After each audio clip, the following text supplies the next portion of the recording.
is Maybe pretty much what sushi. it is. Maybe sushi for VNS at least, yeah. All right, well, let's take a look at our map bans and picks here, and we'll see what is being readied for upcoming match between YeaH Gaming and VNS.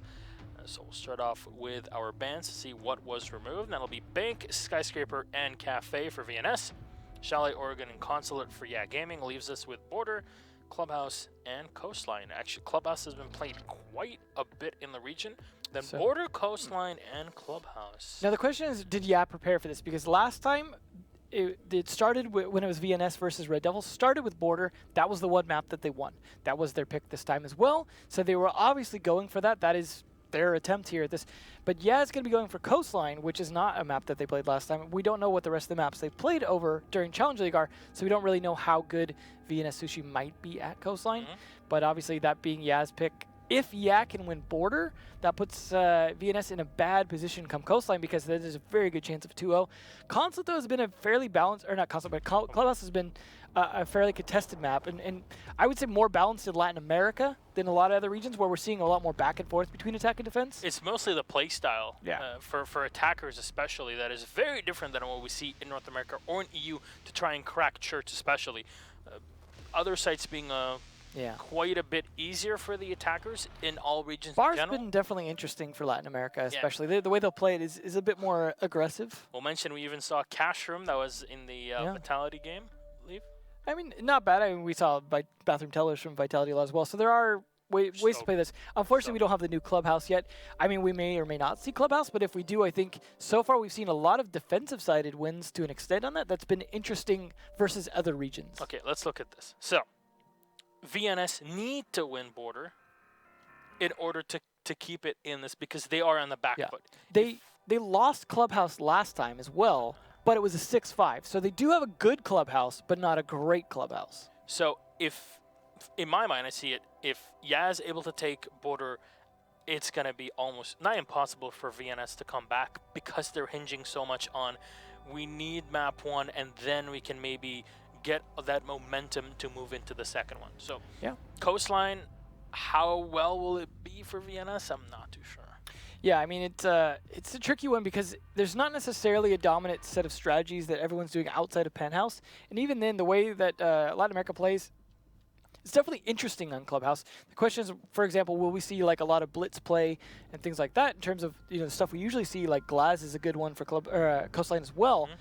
So we could see a bit of that or not, depending on whether or not they want to play, because that's something we used to see a lot in Latin America, and I feel like it's actually started to die down a little bit, as opposed to Blitz, which hasn't really died down much, but Blitz just got a nerf in terms of his range, and losing one flash, not as big a deal, but the range thing might matter because as a Blitz player, all you could do to tell if your flash was successful is the animation of the player shielding his eyes.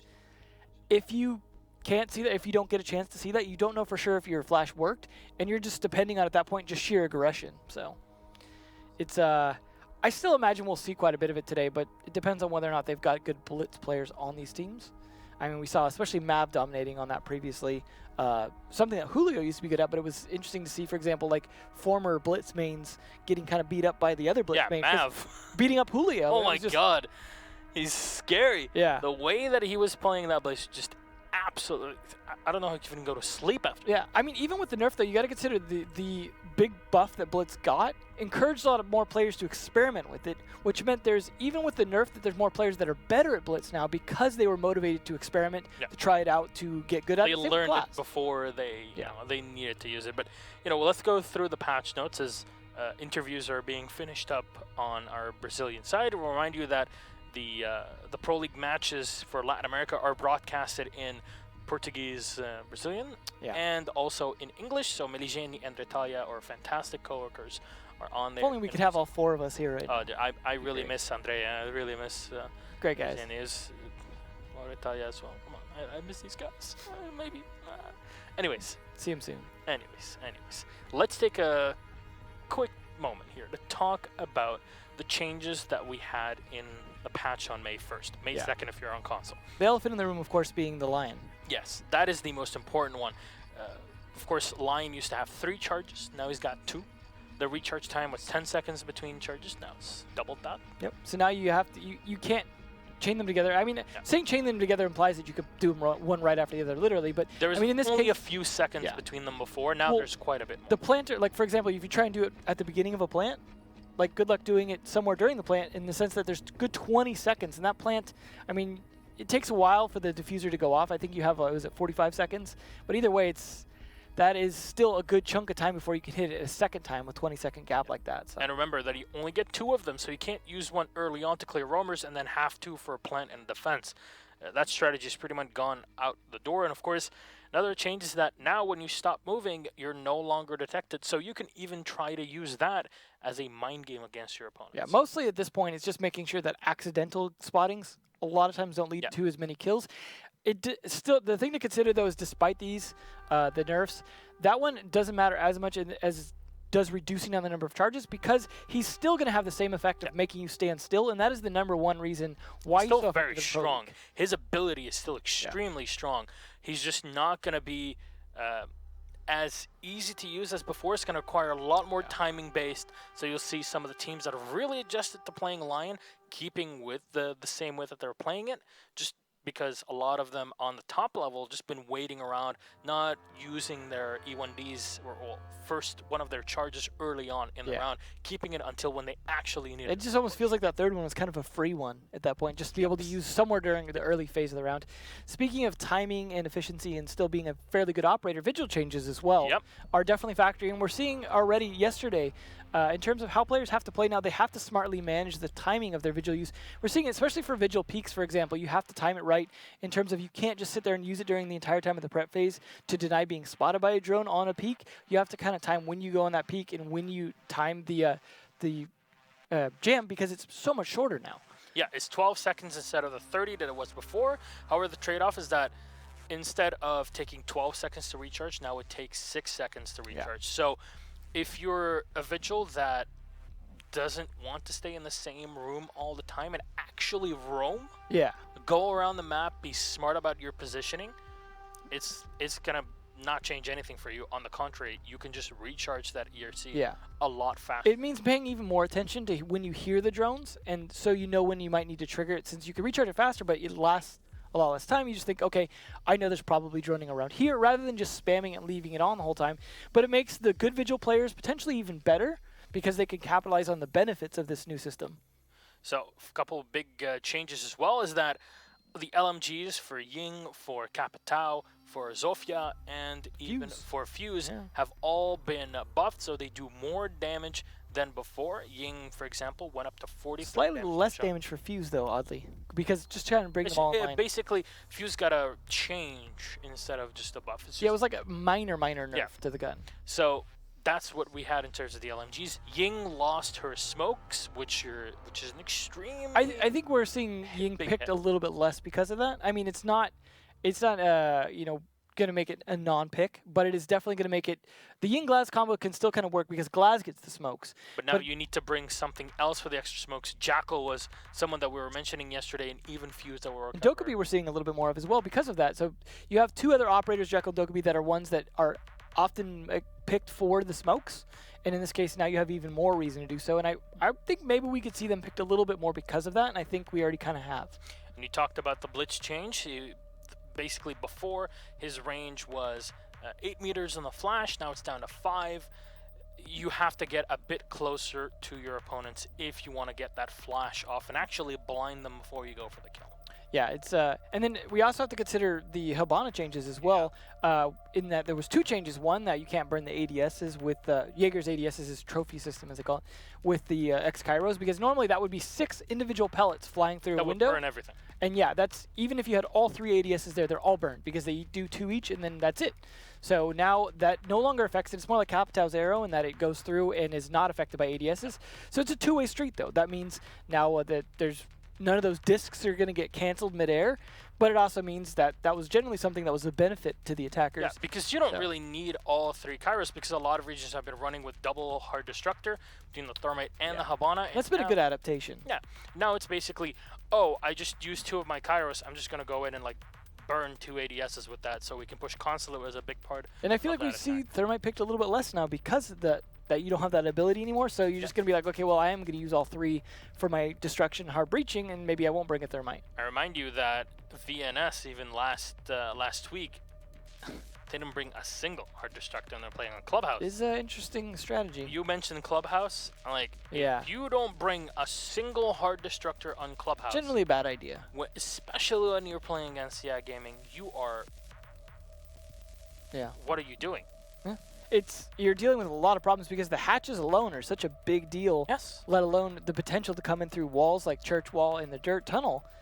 It's a pretty big deal. But they may not see that map, so maybe it won't matter. Remember that is possibly a 3rd map. We're not really sure if we would go for that. Anyways, because we're going to be starting off on board. Well, at least next season being best of 1, we'll know which maps we're seeing when we point them out because they're for sure going to be seen. Yeah, so yeah. There's going to be a lot of information regarding that coming soon at Atlantic City and between then and the start of Season 8. But let's take a look at our community vote. As usual, we like to see what you guys have in mind. We'll see how this matchup turned up between both of our teams. Will it be the unknowns or YeaH? Ooh, we're very, very in favor of And honestly, I 100% agree with that. Yeah, I would love to see a big surprise, though, and have VNS take a map and really be like, ooh, but probably going to be YeaH, unfortunately, just due to the sheer experience of the team and the players. Basically. But that is one thing. If you guys want to vote on which team is your favorite to go through, then we have those polls before each and every single one of our matches. We just closed the one between VNS and YeaH Gaming, but of course, if you want to go and vote on our next one, it's going to be between Red Canids and Red Devils. You go on ESL Rainbow 6 on Twitter, vote on there, and you can vote also for our matches coming up tomorrow. We usually have those a couple hours before the show is live, and of course on Facebook, right over here by you. Hello. By you. Yeah. And you can get on Facebook, facebook.com/ESL Rainbow 6. And on there, you can follow up and get all the information as we head closer and closer to Atlantic City Season 7 LAN Finals. Coming to a close. Wait for that. I was telling everybody, it's my first time in the U.S. I've never had mac and cheese. It's going to be amazing. It should be. I mean, the last 2 months of gym are just going to completely disappear. Unfortunately, you're going to see Milos needing the whole desk to himself at Atlantic City. All right, well, let's head into game, ladies and gentlemen, and actually start this one up. Border map number 1 between both of our teams here, YeaH and VNS.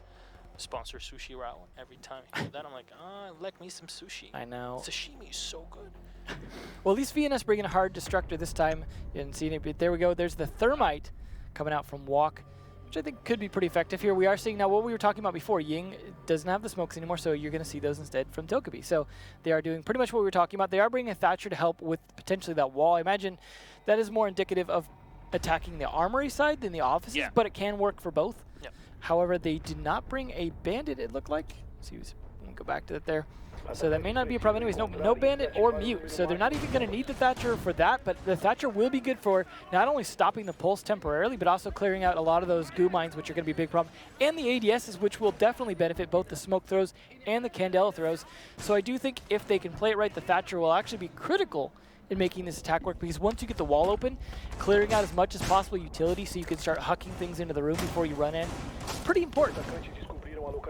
See revolts on the pulse. See pulse being so good for a lot of teams looking back at 6 Invitational and all the way until now at the end of Season 7. I can't believe we're actually saying it. We're basically at the end here of this season, and you know what? We've been seeing a ton of pulse. Playing from below and C4ing to the top floor has been such an important part of a lot of strategies.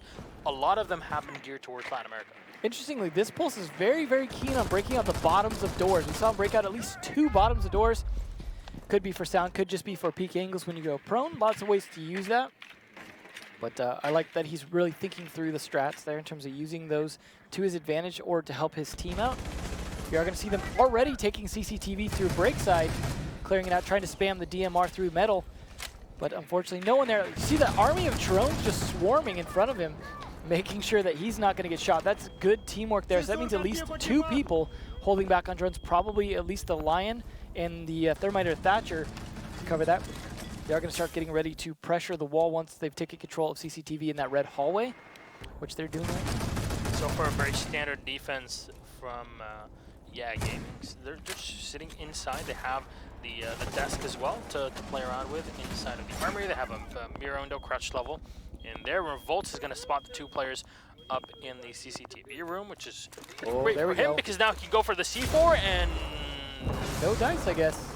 Might have just been on top of something, or maybe he'd moved right after we couldn't see it anymore. Unfortunate, because that was a great pulse. He just waited a little too long to go for it. We'll see if he's able to find anyone else with his gun. He should probably rotate back to site fairly soon, as now without a C4, he's not nearly as useful from below. Yeah, you can shoot people. It just doesn't work that often. A crouch height mirror, though, interesting choice on a reinforced wall. Generally, crouch height mirrors are much better on soft walls. So we'll see if that works out for them, but Candles are going to start coming out as they start to pressure into the room. This is where I said having all those ADSs cleared out won't matter. They could see smokes from the Dokkaebi's coming soon, and YeaH already blinded. That's why they have spawns to smoke all the way in the back. We'll see 2 kills coming in for YeaH Gaming here. 3 left alive their opponents, and oh my god, that shot with the SMC-12. Zion getting the kill here.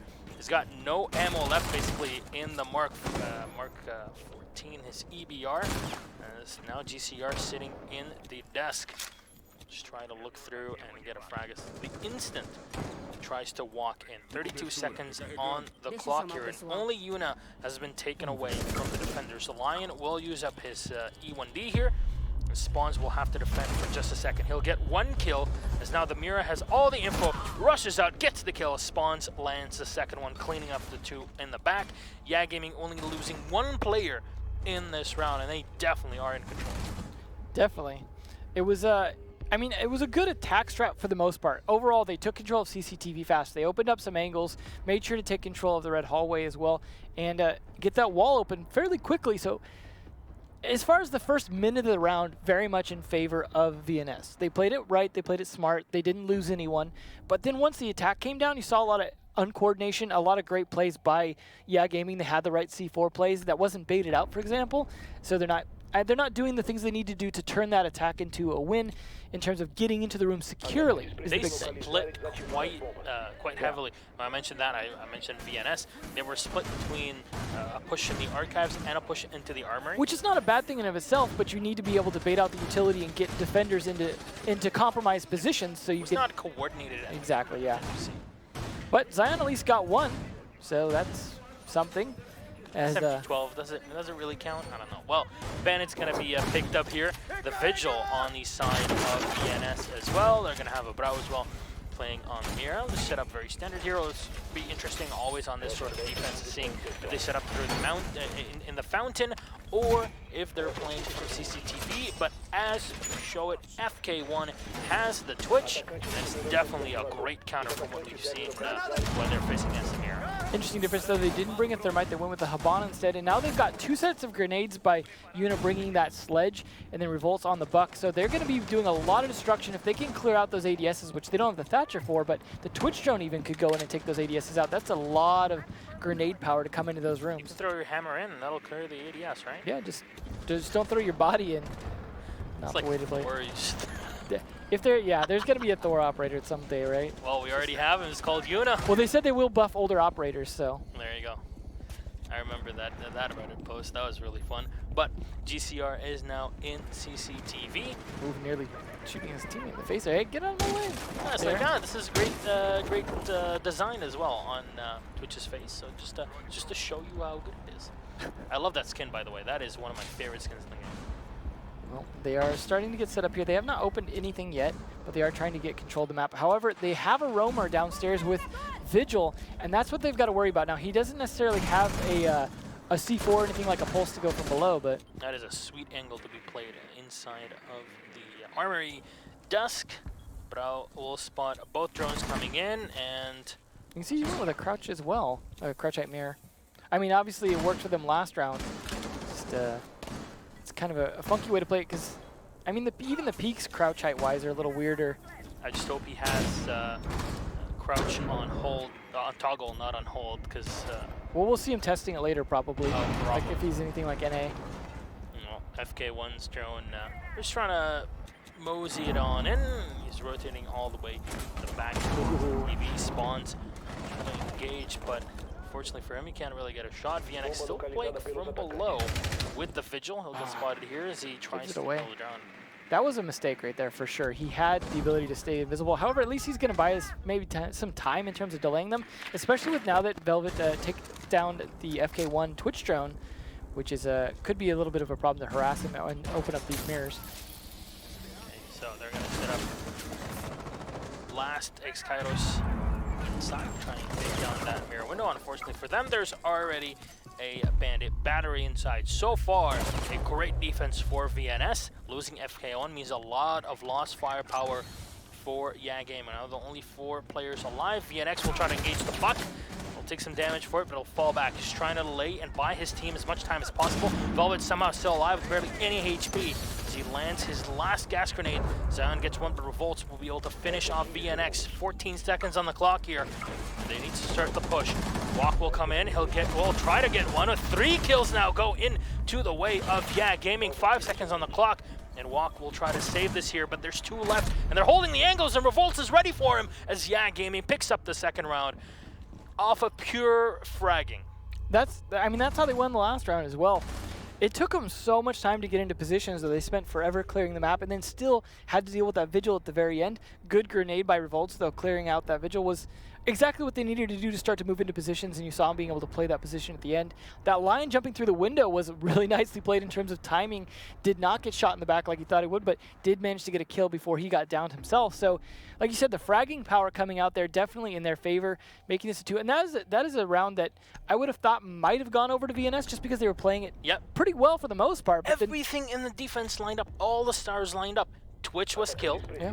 All the drones were taken down. They still had the vigil that was rolling. He was burning tons of time. And then suddenly, oh hey, the lion came in and got 2 kills. But that's 2 rounds in a row where technically VNS had a good start and just couldn't finish it.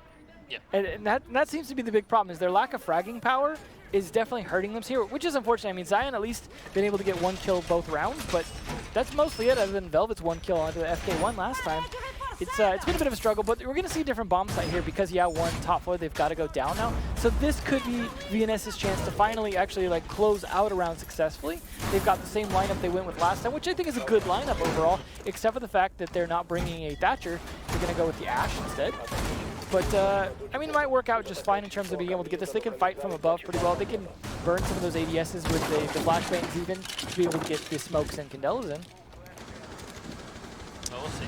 Now they play this one out here. It's YeaH Game here mostly setting up upstairs. Makes a lot of sense with the bomb sites. What's interesting about attacking the upstairs here, because they have to do both, is whether they use the Candelas entirely downstairs or they use some of them to help with the breach upstairs, because you have to split your resources, because you can't just use them on just bomb site, because getting in here is actually a lot harder than you think it would be, despite the less operators up here. The fact that it's only 3 somehow ends up working out a lot harder for teams than full 5. This is one of my favorite parts of watching Latin American Pro League, is that teams will oftentimes have a ton of drones ahead of their fragger. Unfortunately here, Zion just goes down. They lose the smokes. He had so many drones for him previously too when we saw them on attack, so that is ironic given what you were just talking about.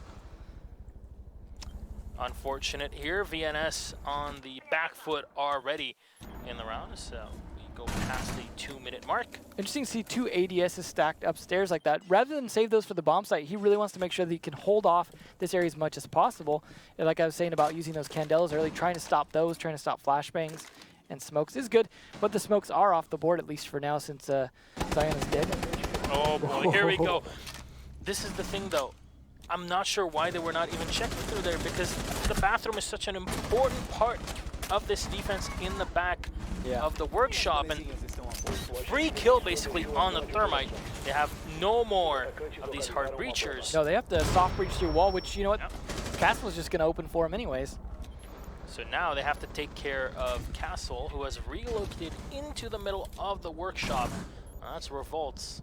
They have the fuser. They know, they spotted it. All they have to do is just keep a tab on it, and they have the smoke upstairs that has a line of sight. Unfortunate for these attackers, at least they still have Lion and some Candela utility, and then of course the fragging power of Ash, but they've got a heck of an uphill battle here against all the utility left. You see C4s, smokes, they have possibly even an impact nade or 2 left. Nope, none left for Castle, but this is they are going with their lines to try and push into sight. Finally, they've given up on this top floor here. They're going to go in, at least Castle blinded. They hear where he is, and they spot the leg, but no, Revolts comes up, gets the kill on Felipe, of course. Velvet, though, will refrag with YeaH. He's still playing outside as the smoke will get popped right in front of him here. The Lion trying to go for the engagement, and now it turns into 2v2, but 20 seconds left on the clock. Spawns is still alive. He still has one more remote gas nade to use if need be, and he will need it very soon. GCR maneuvering, putting himself right outside. Up top, C4 is going to get thrown in just to have a bit of an angle. He spots the line below. No, where is it? Are you Get doing? the angle. He spots the Ash, tries to line up the angle here. They're one bullet away. GCR from above, getting the kill here, but a fuser has been set, and now great spot for VNX. Unfortunately for him, he has no more E1D charges as Lion only gets 2 now instead of the 3 before. They need to coordinate here to go for the defense. And you see the way it's been planted, it forces the Lion in, and GCR going for the headshot. The Bandit will save the day from above and from the workshop itself from ventilation, and that'll be the 3rd round on the side of the Pro League defender of YeaH. I gotta imagine the mentality for GCR there was trying to get the guy coming in the window to get the support players and hope that he could turn around and get the guy that was playing the diffuser after. But just that indecision that we saw cost him a little bit. They ultimately won the round. He didn't die or anything from it. It was a good play using that Bandit C4 to open the floor, which is, of course, why it's nice to have Bandit C4 now and not just barbed wire all the time now that barbed wire's not so And he great. only got 2 instead of 3 like before. And it's mostly Remember the decorative at this golden- point. It's wreaths for the floor, basically, for the holiday Can we have spirit. like Christmas lights on? Someone was joking about that the other day, that they should do as a Christmas thing, a skin for barbed wire that turns it into Christmas light string. That would be There you go. fantastic. But We're either way, racking up the cash here. absolutely, you guys are welcome.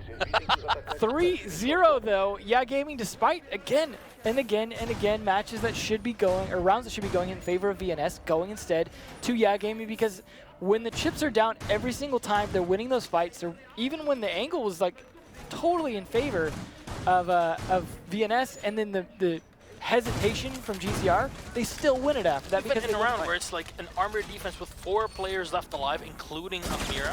Yeah. Like, nope, they're just gonna lose that one. But here's what that says to me though, that there's a lot of potential in VNS to be able to turn their strats into wins, but they're lacking in the mechanical and frag power that is coming out of YeaH Gaming. Whereas YeaH Gaming I don't think have as strong of strats. They're playing a little bit more off that fragment power. So if a team like VNS could just find some of those weaknesses, take that intelligence in their play, and turn it into exposing some of those YeaH players before they're able to engage in a firefight, just playing it much smarter, they could take some rounds off here, but they've got to really think about and read into what YeaH Gaming is doing. It's hard when you've only got a short prep phase like this. In fact, without a break like this, it's just going to be hard for them to make changes that they need to adapt to that. We're seeing Ash though that had a breach charges instead of flashbangs. Was interesting. Second there. So Revolt's making interesting choices, but yeah. Yeah, just throw a breach charge. There we go. That's technically what Ash does, is throw a breach charge, really. So definitely want to be able to destroy a lot of walls. They are trying to open up angles in the floor as well. What we saw GCR doing last time with the C4. We do have the Vigil on the roam again. It was, I would say, somewhat of a problem for them last time, but it ultimately didn't turn into a W, so not as big a deal, I guess, on that. They do have the Thermite again, pretty much the same lineup that they brought last time to be able to do this, but Bandit is being a little more of a pain this time. And he's just going to stick it on there as they time that well in clearing out the battery. So nicely done, good coordination and timing, even though he took a little bit of damage for it. Basically to avoid YeaH having an easier time to Bandit trick, because you only have 2 reinforced walls to deal with. It's much easier for YeaH to try and get info, especially with the mirror window being set in the back. And as I say that, GCR will somehow get the frag on the mirror in the back. A brow will fall. That's a big deal. That's a big deal, because that was the biggest part of the anchor, and it forces the smoke into the site here. As now the Bandit is set in on the right side here with the Jaeger behind the low wall, the back of the army. Well, now they're going to have to try and fight this from the inside without that extra angle that they were going to be able to use from the small offs. This might be down to the timing of the smoke canisters and the rotate back from Vigil, as Bandit's pretty much trapped here at this point. He even takes some electric cams. Ironic, but what the is that? As they take back over the small office, GCR also trading it back, though, to punish him for that. Well played, though. That is unit down and grenades down, but GCR on a roll this round. A big frag there on the smoke and the Bandit, but Zion will refrag. We'll turn it into a 3v2, holding the lower wall here. with the YeaH, and he's unfortunately the last man alive. He's got 2 to deal with yet again. And this one is Revolts and Spawns. The Lion and the Ash and the Rattlesnake will go off. Zion is low on HP. Wonder if they have an E1D to play with here. He's got 2 ADSs to set. That was the fact that there's still 2 ADSs left, you know, worries He's me in got terms of 8 his setup. rounds in this 416. Oh my goodness. He goes in, and unfortunately, the amount of bullets is just way too much. Revolts just nails and takes him out, not even needing an E1D there at the end. Getting the information, pinching with the Lion at the same time. 4th round on the board for YeaH Gaming. Well, that makes me question YeaH's resource management. Not only did he have 2 ADSs left that could have, I don't know, been used to help his teammates, potentially. What? But also, What do you mean? when they're in your pocket, I don't think they do anything. I mean, correct me if I'm wrong, but I'm pretty sure unless someone's throwing a grenade in your pocket. The YeaH backpack. Yeah, and then also his resource management with his bullets. That meant he was doing a lot of pre-firing and not a lot of killing. He got a couple kills off of it, but still, it's... Yeah, it's... I don't know. I don't know. Either way. The fact that the Mira was trying to peek when she can clearly see that there's 2 players eyeballing the one angle that you can get shot from, I don't know. Some great play from GCR, though, being the fragmite yes. that they needed. Absolutely, though. I mean, you know, we joke about fragmite, but it's not something that you see all the time. It. It's definitely, I mean, you see it right there. GCR 7, Revolt 7, Spawns 5. Poor Unit and FK1 not getting a chance because their teammates are stealing all the kills, as there's only so many people to kill on the opposing team. Only 5 of them. Yeah, so that's all you can get per round. But it is 4-0. They are 1 round away potentially here from going to map number 2. And it's looking pretty close to Coastline here at this rate. Yeah, the boys, as they say in Australia land. They are going to switch back to Thatcher here instead of Ash. Decided that was worth it in the first place. Unfortunately, a little trouble with the holes. There, he managed to figure it out eventually. We've all been through it. Well, he was almost not through it. But YeaH's they been did having best. too many strudels. Yeah. So, Zion, one of the better players here, does manage to tap. Oh my That's why you God. pre-fire that. That What? is Legion off the board. A great start for Zion, who's been one of the better players on the team. However, still an uphill climb here. We've seen, you know, one player off of YeaH Gaming go off early and it not matter at the end of the day when FK1 died. So it's a good start, but good starts have been pretty much all they're good at. Yeah, you have to. It's the thing, like, you start up well and then you're just not at the level needed to finish off the round. And the finisher seems to be. At least in this case, it was an operator that is important to keep alive longer, so that will be a heck of a lot less legions to deal with and less dependency on Thatcher for that as well. Not that that's critical, but you can't plant the bomb with the needle in your foot, so that is important. Pick up the ADS and put it in a better spot, as early on it was in a spot where you can just shoot it through the line of set that they have opened up. Again with the crouch mirror there. Hopefully he'll stay alive a little bit longer. And they also open up the crouch holes next to it, which is interesting. That's going to make sure that they can't plant in front of it as well. The fun part is as well that YeaH Gaming has not really been going for either a mute or a bandit, because they know, okay, well, VNS practically always going to get a Thatcher. We don't really want to contest them and try to go for juggling. Smart utility choice, because then they get the extra utility they can use on the Pulse or on the Legion. Oh, you say that. Oh, the diffuser is going to get planted here, but the C4 will go off.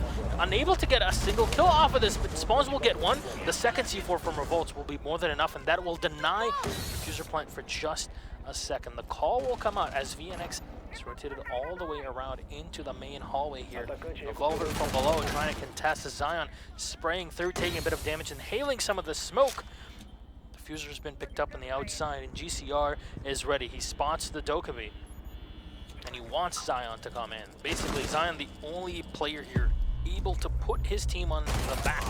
Just for now, GCR taking some shots in the back, and he'll get dropped on the floor. FK1 unable to contest that. VNX will get one, and now it turns into, well, a full kill there for VNS. Nicely done.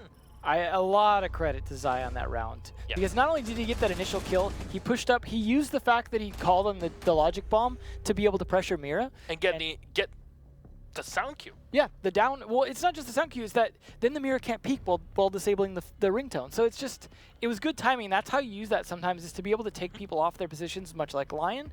And it was well played in the first round for them. Absolutely goes over to Zion, not to mention the additional kills he followed that up with. So overall, great round. The start with just firing down into archives. Yeah. and that's getting such a the common headshot. thing to do. We used to see, for example, Glaz doing that a lot, Yeah. or sometimes you see a Blackbird doing that, or anyone with a DMR really, just firing some shots in there, Pop, open the pop, door up. Yeah. Might as well. And that was a huge kill at the end.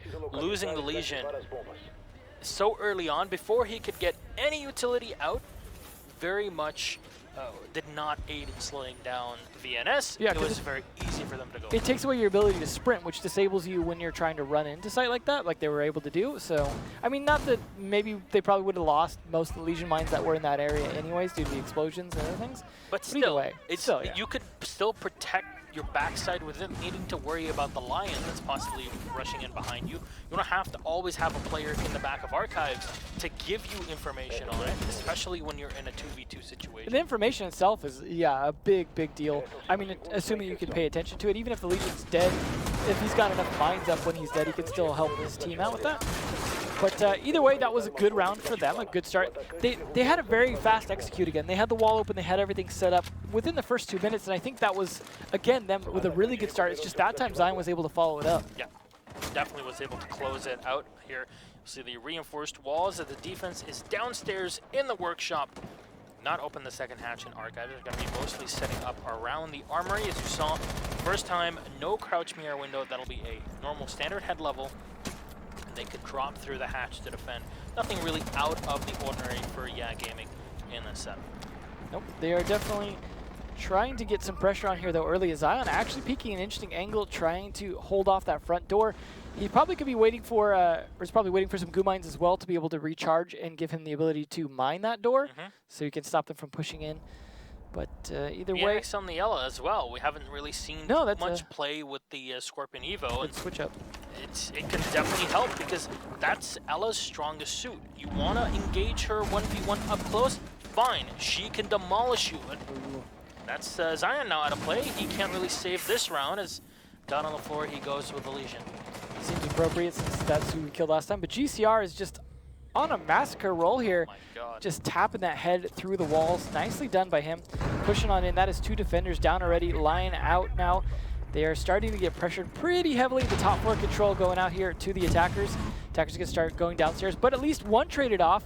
That's the Twitch down again, thanks to Velvet, who that's the second time he's killed FK1. Now they're just watching this Archives hatches.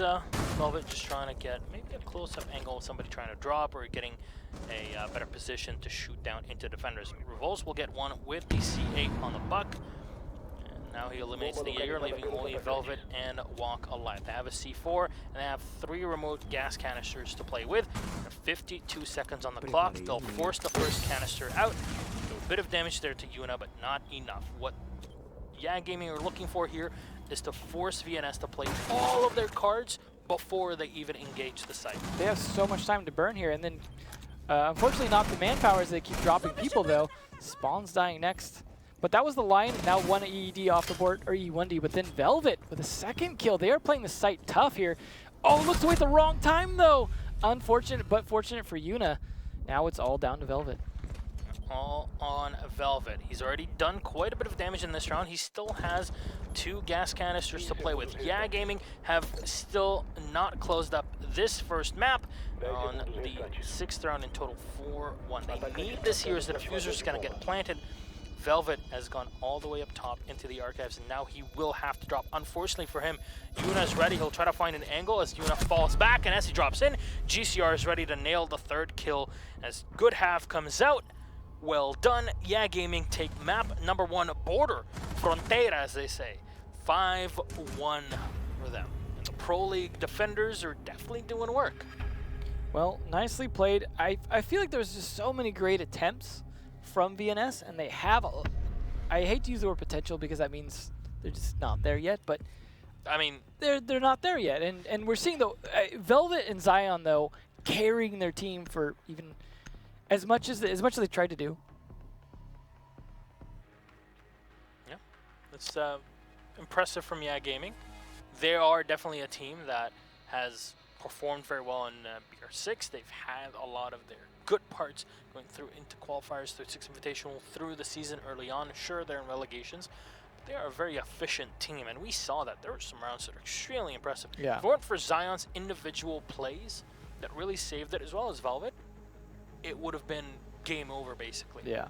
For VNS. We'll see, though. That was their map pick, and though, as we talked about, losing your map pick in this situation is really not a good place to be in terms of potentially staying in Challenger League for another season. But I suppose staying in Challenger League for yet another season is not nearly as bad as going for Pro League backwards. So, you know, not as big a deal. But all we've seen so far from Relegations is teams swapping places. So, yeah, gaming. It was only one day. It was only one day, but we only get 3. So there is that. You only get one shot, one opportunity. Did you capture it and just let it slip? Well, so far, see. VNS is losing themselves Yeah. in the music at the moment. But you would never let it go. You only get one shot. Do not miss your chance. I think you missed your chance to blow right there. This opportunity comes once in a lifetime. Once in a lifetime is what this could be. Once in a season, that's for sure. Once in a season. Thankfully, this season only 3 months.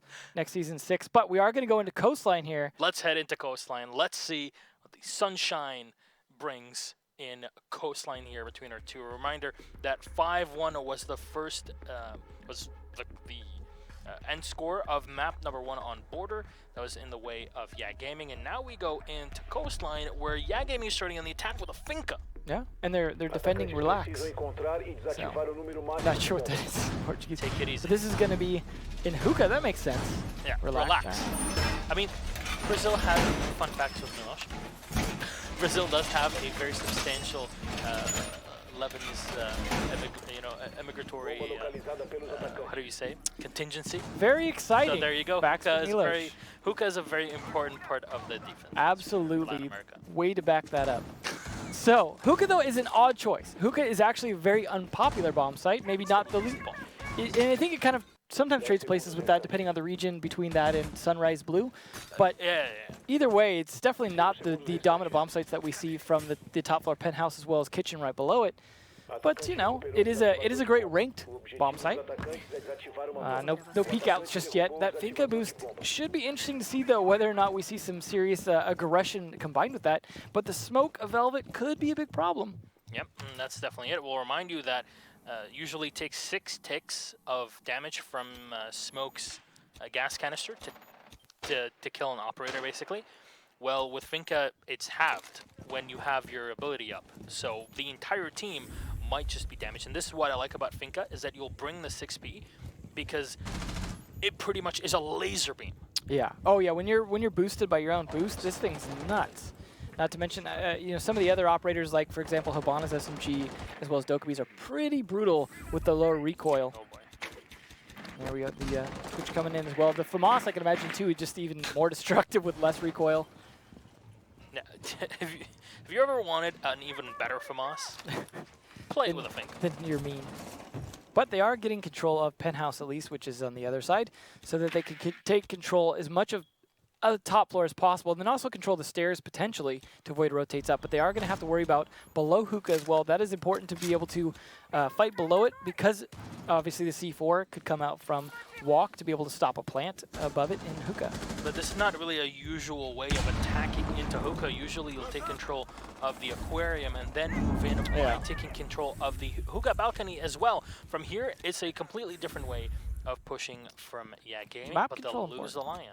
In this case, they are taking control of below, at least, despite losing the Lion. So they managed to at least get map control during the phase while Lion was alive, which is a big part of what he's useful for. But that behind that bar being the most important and popular defensive missed Legion, unfortunate.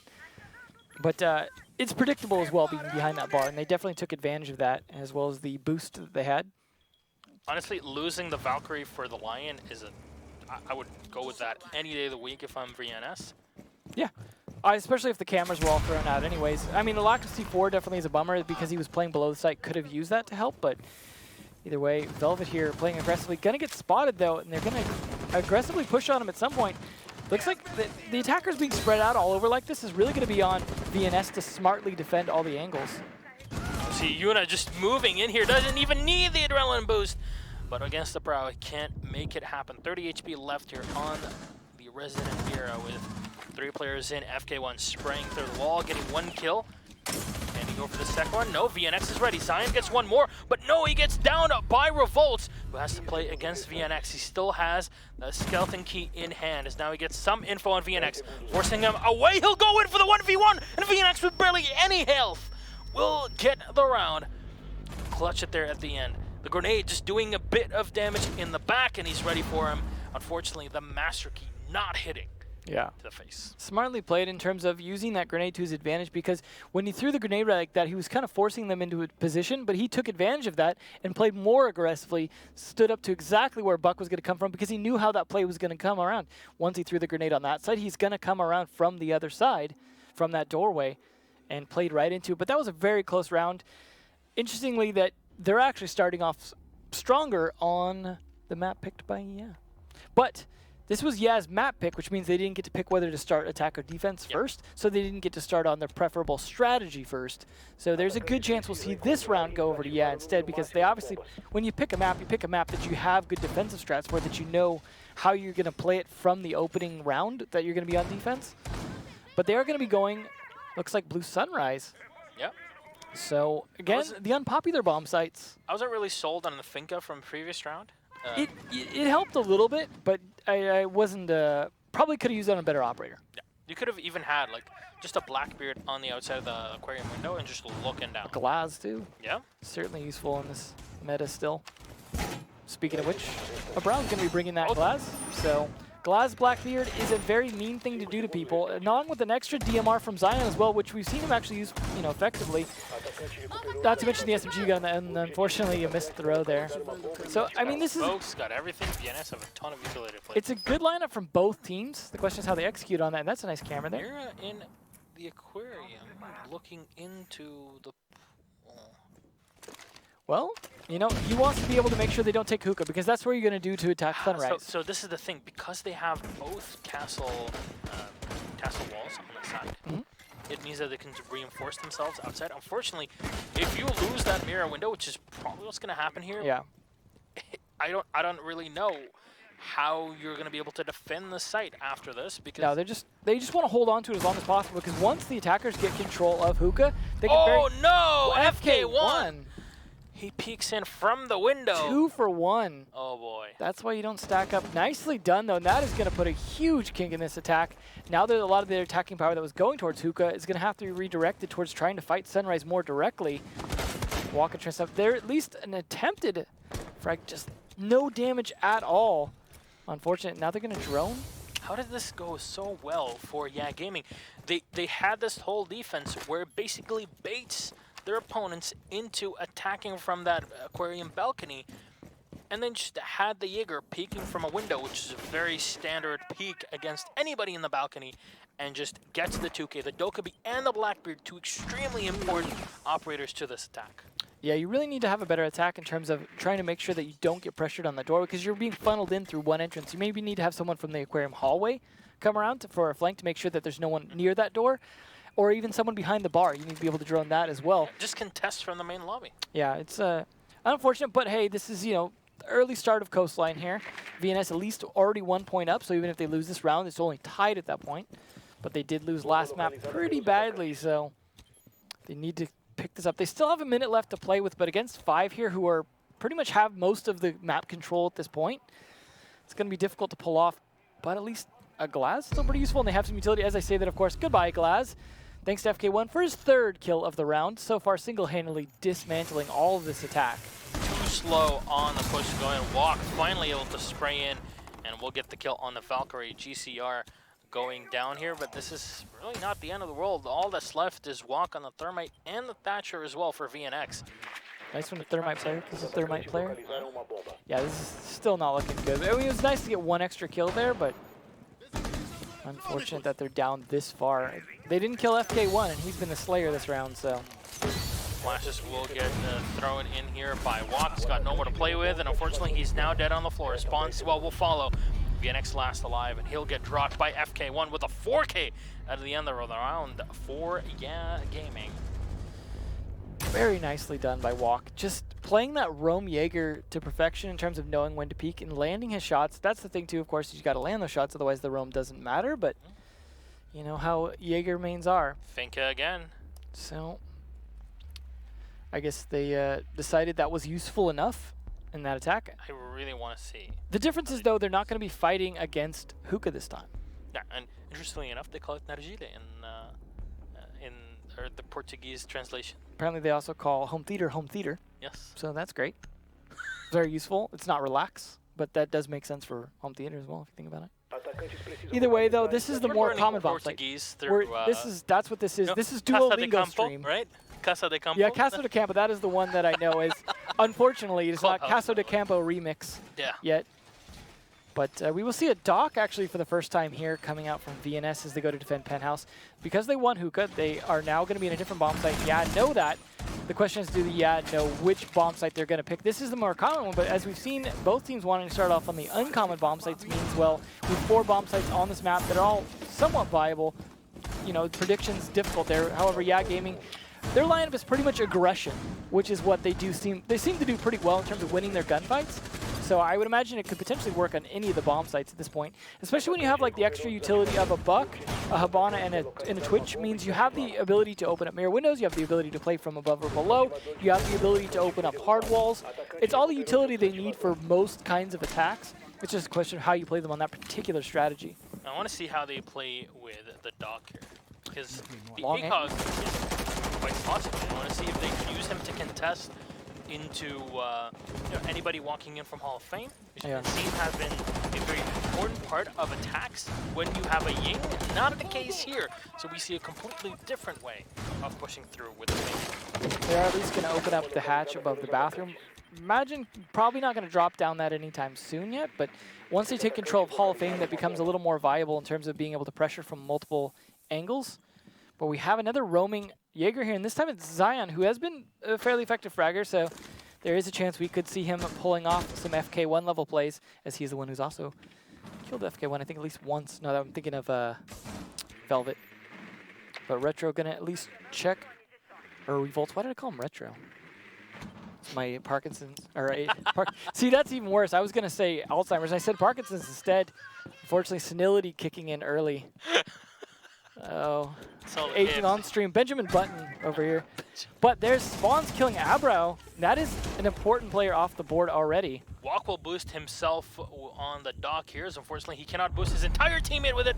Zion will come in and get the shot on GCR, taking no damage here. They'll lose the Habana. Habana's not the most important part of this attack, but mostly would have been to burn away that those Jaeger ADS. Unfortunately, though, they cannot even use her now to open up the back walls leading into the theater room.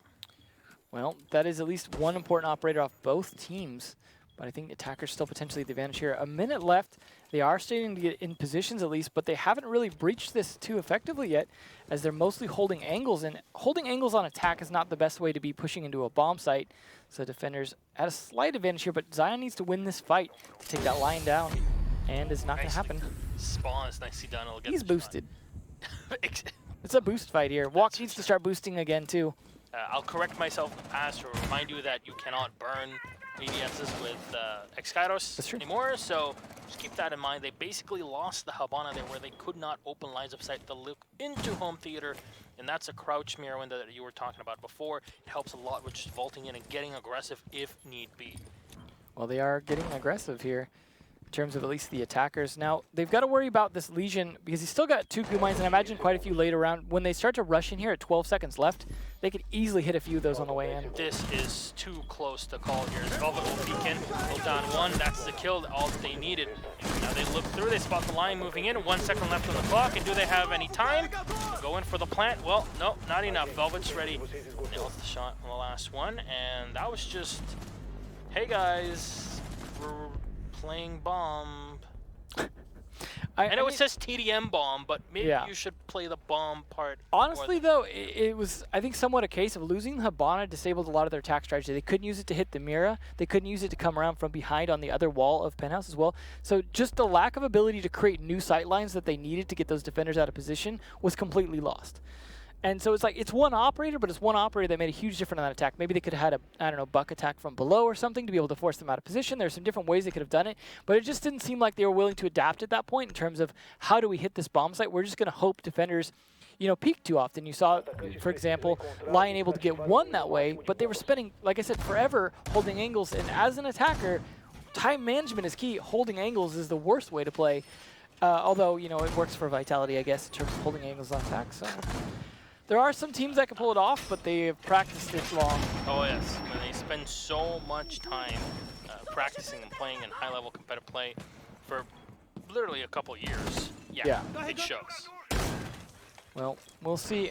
We're going to see YeaH Gaming this time defending Penthouse. We'll see how they defend it differently. Interesting castle being used downstairs to be able to guard below here in the kitchen more effectively. Almost like they're defending kitchen by itself, but this is to make sure that they can't be attacked from below. They can potentially have the C4 from spawns here. So this is going to help spawns stay alive long enough to deny the plant. But yeah, so far I've not been playing as well on this map as VNS, which is an odd, again, reversal of their map picks. Castle a little prematurely closing that door before his teammate can roam out. Hopefully not going to be a roaming mirror here, but Zion again going to be on Dokkaebi. They are going to bring the Glaz Blackbeard combo again. Last time we saw the double kill from FK1 making a huge difference on that. Probably not going to happen this time. Yeah, that's for sure. Well, it looks like he's like, oh no, I can't get this window open. Help me, Glaz. You're my only hope. In this case, he might be because they don't have any other soft breachers, so it's either that or punch it. Well, they're trying to time it. Of course, he's got to count his bullets so he knows exactly when it's going to open. Pulse, though, in the meantime, is going to get intel from the kitchen safely thanks to that castle barricades and going to be able to call out to his teammates where to play upstairs, which is a great way to play this in terms of making sure that you guys can position correctly, because there are two ways to attack it. You can attack it from the Cool Vibes stairs side, or you can attack it from the Hall of Fame side. Because of that, you know, you need to know where to rotate. Do I need to guard VIP? Do I need to watch out my hallways? And that is where Pulse is very helpful.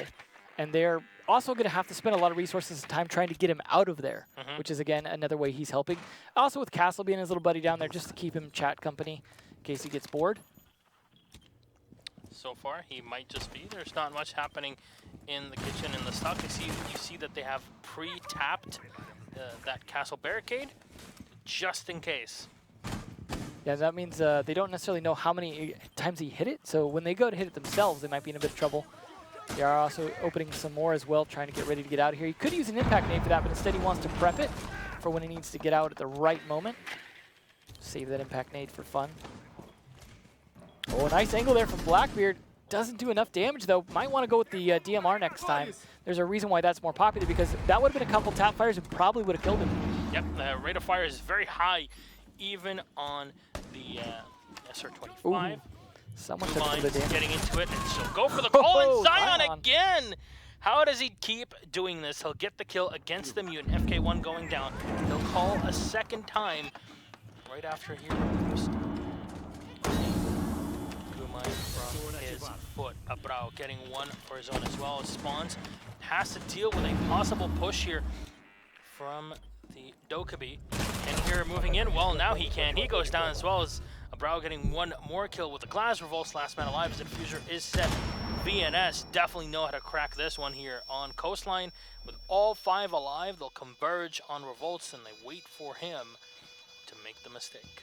Diffuser's planted, so he's got to be the one to aggress here. Unfortunately, there we go. Nice kill, though. He's trying to bring this back. That is one of the top fraggers down, but he's got to deal with a Glaz and a Blackbeard, and there's no way. Abrao with at least a 3K that round. Unfortunate. You know, when you live a while, you can do some damage, and a Glaz alive at that point can hold such an angle on the diffuser. Yep, especially just looking down from Hall of Fame, where you know, yeah, there's just literally only one angle where he can get pressured from. I'll just need to look on straight, and will he push in at normal level? Will he crouch? That's basically the only about it, yeah. Well, we're going back to relax at least, so we'll see. YeaH Gaming with only 1 point. This is there's a reason why VNS left this in the map pool, and I guess they baited YeaH Gaming into picking it. I mean, who has the better clubhouse? Hard to say, but there's looking like a good chance we might actually see it after all. I'm still not sold on this thing. No, you know what? And considering YeaH Gaming are losing, not sold on anything they're doing so far. I mean, that's what happens. But I guess when FK1 doesn't get that double kill at the beginning of that defense round, it just doesn't work the same. So we'll see, though. This is, again, pretty much the same attacker lineup they've been using. I think maybe exactly the same that YeaH Gaming have been using time and time again. Like you said, that you're not sold on, but the boost does help with the aggression at least. So I mean, they've been using all 3 nano boosts to clear out 1 roamer. yeah, It wasn't even like... they're abusing it a bit. Well, they don't want to use it for the site push because of the smoke, right? That's why you kind of use it earlier in the round. That's the thing. There's not enough cohesion with the drones to go in and with the Lion, especially now. I think previously a Finka Lion duo would work fine because you had 3. Yeah, exactly. 3 is a lot for anyone. That's why Lion had to lose one of his as well. And same with Dukby only has 2 logic bombs because 3 is a lot of harassment. Spawn's just opening up the main window here. Revolts will punch open the hatch into the bathroom. And FK1 moving and droning with his combatant, switch drone. Spawns upstairs as well as Revolts, of course. Just walking around trying to find somebody early on as they have already opened up the hatch. Mentioned they'll go into the Sunrise Bar as FK1 is leading the charge with a drone in front of him. That's his helping R2D2. He's here. The name of EE1D does remind me of BB-8. Exactly, there you go. This is a very Star Wars-esque name.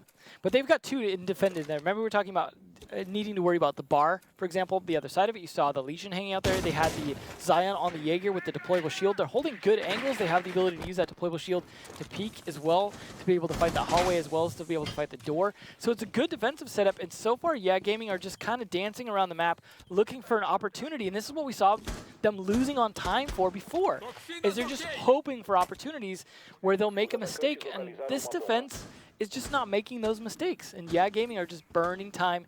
They need to kind of have those angles to get those guys instead of waiting for the opportunity for that defenders to just put their heads in the crosshair. Well, at least they take down one of the mirror windows there from below, and now they'll open up the second one as well, as the defense would like to use that to their advantage. Very standard stairs position, but with all 3 Kairos now being used, they'll open up angles into that connector bar here. The smoke will get thrown in. FK1 unable to take it down before it gets punched in, but Yuna will get the kill. Finally, the nano boost will work. Zion, though, will take him out. And you know what? You might get a bit of a boost to your health. It's not enough to save you here. GCR looking in as now they spot the rotation from the Aloe the spray, and FK1 diving straight into Legion Mine. It's not enough, and Spawns finishes up 2 with GCR at the end, putting the kills on the board with his Hibana, not even needing unit boost. Well, eventually, once they cleared out that mirror window and got control of Hookah, they started really pinching those roamers, and that aggressive play that they had trying to push on to YeaH just did not work, because again, they can't win those gunfights. So playing turtle style was working a lot better for them than trying to roam around like that, because we saw they just couldn't win those gunfights. I like the attempt to use the smoke on the stairs on Cool Vibes to try and deny that push, especially with Finka in the mix like that. It could have been a chance for the Twitch to take more damage, but I think Twitch might have already lost that boost due to a Legion Mine, or I mean, because I didn't see the blue line at that point, so it might have been a case where he didn't take extra smoke damage because of that. So maybe Legion in a way helped him out, but either way, it's a good attempt, but like you said, not completely sold on it. However, at least they won that round. That is the second one on the board for YeaH. They ended up losing the Finka after the first boost, but they did so much damage with it that it worked fine. They comboed it with the line, and the fact that the Hibana stayed alive meant that they could open the side wall leading into the pool table room, and then just looking through there with the Hibana is more than enough to cancel rotations. And once you cut off rotations, then everything becomes so much easier for you to do as an attacker. Then you no just matter have to which pressure them out of those positions at that point. And really, it is no matter which set you play. If we're playing on Coastline here, or if we're playing even, we talk about this with Clubhouse, make sure the opponents can't rotate outside of the site. Bam, you're done. So they're going with the same defense of Blue Sunrise, where they guard the hookah above from Aquarium with that mirror window. So they're trying that again, something that isn't necessarily the most effective defense, but it could work here, especially if FK1 can get some more good kills onto the balcony. But they are definitely using those cameras to good effect. See Castle on them right there. So those are definitely going to help if they try and go for some of these aggressive jump outs. They already have windows open as well that might have been opened by the attackers. Hard to say, but these Castle barricades doing some good work in sectioning off Aquarium so they can stay alive there. As you said last time, that's a good combo in terms of using the window as well. But now pressure going to start to come onto those defenders from both sides here. As the Blackbeard's starting to creep up from behind on Aquarium. Now Brad will look in, and see this time VNS are looking into the window that can get peeked by. Unfortunately for them, FK1 is on the other side and cleans up the Dokkaebi. Getting one, not the two that we saw before. But Still one of the two. Yeah, it's still a pretty big pick early on. The smokes cannot be used to double up on the glasses. Not to mention now you can leave your ringtone on and not have to worry about those calls. Da, da, da, da, da, da. I had that once. I still kind of wish the ringtone was the One Nation, whatever it is, from Clubhouse, the jukebox. That's already like the most obnoxious song in the game at that point. Either that or the sound of the sprinklers from Bank. One of the two. Or the border guy yelling as well. There's so many good choices. Maybe we'll get that in DLC release. New ringtones you can buy or get in alpha packs.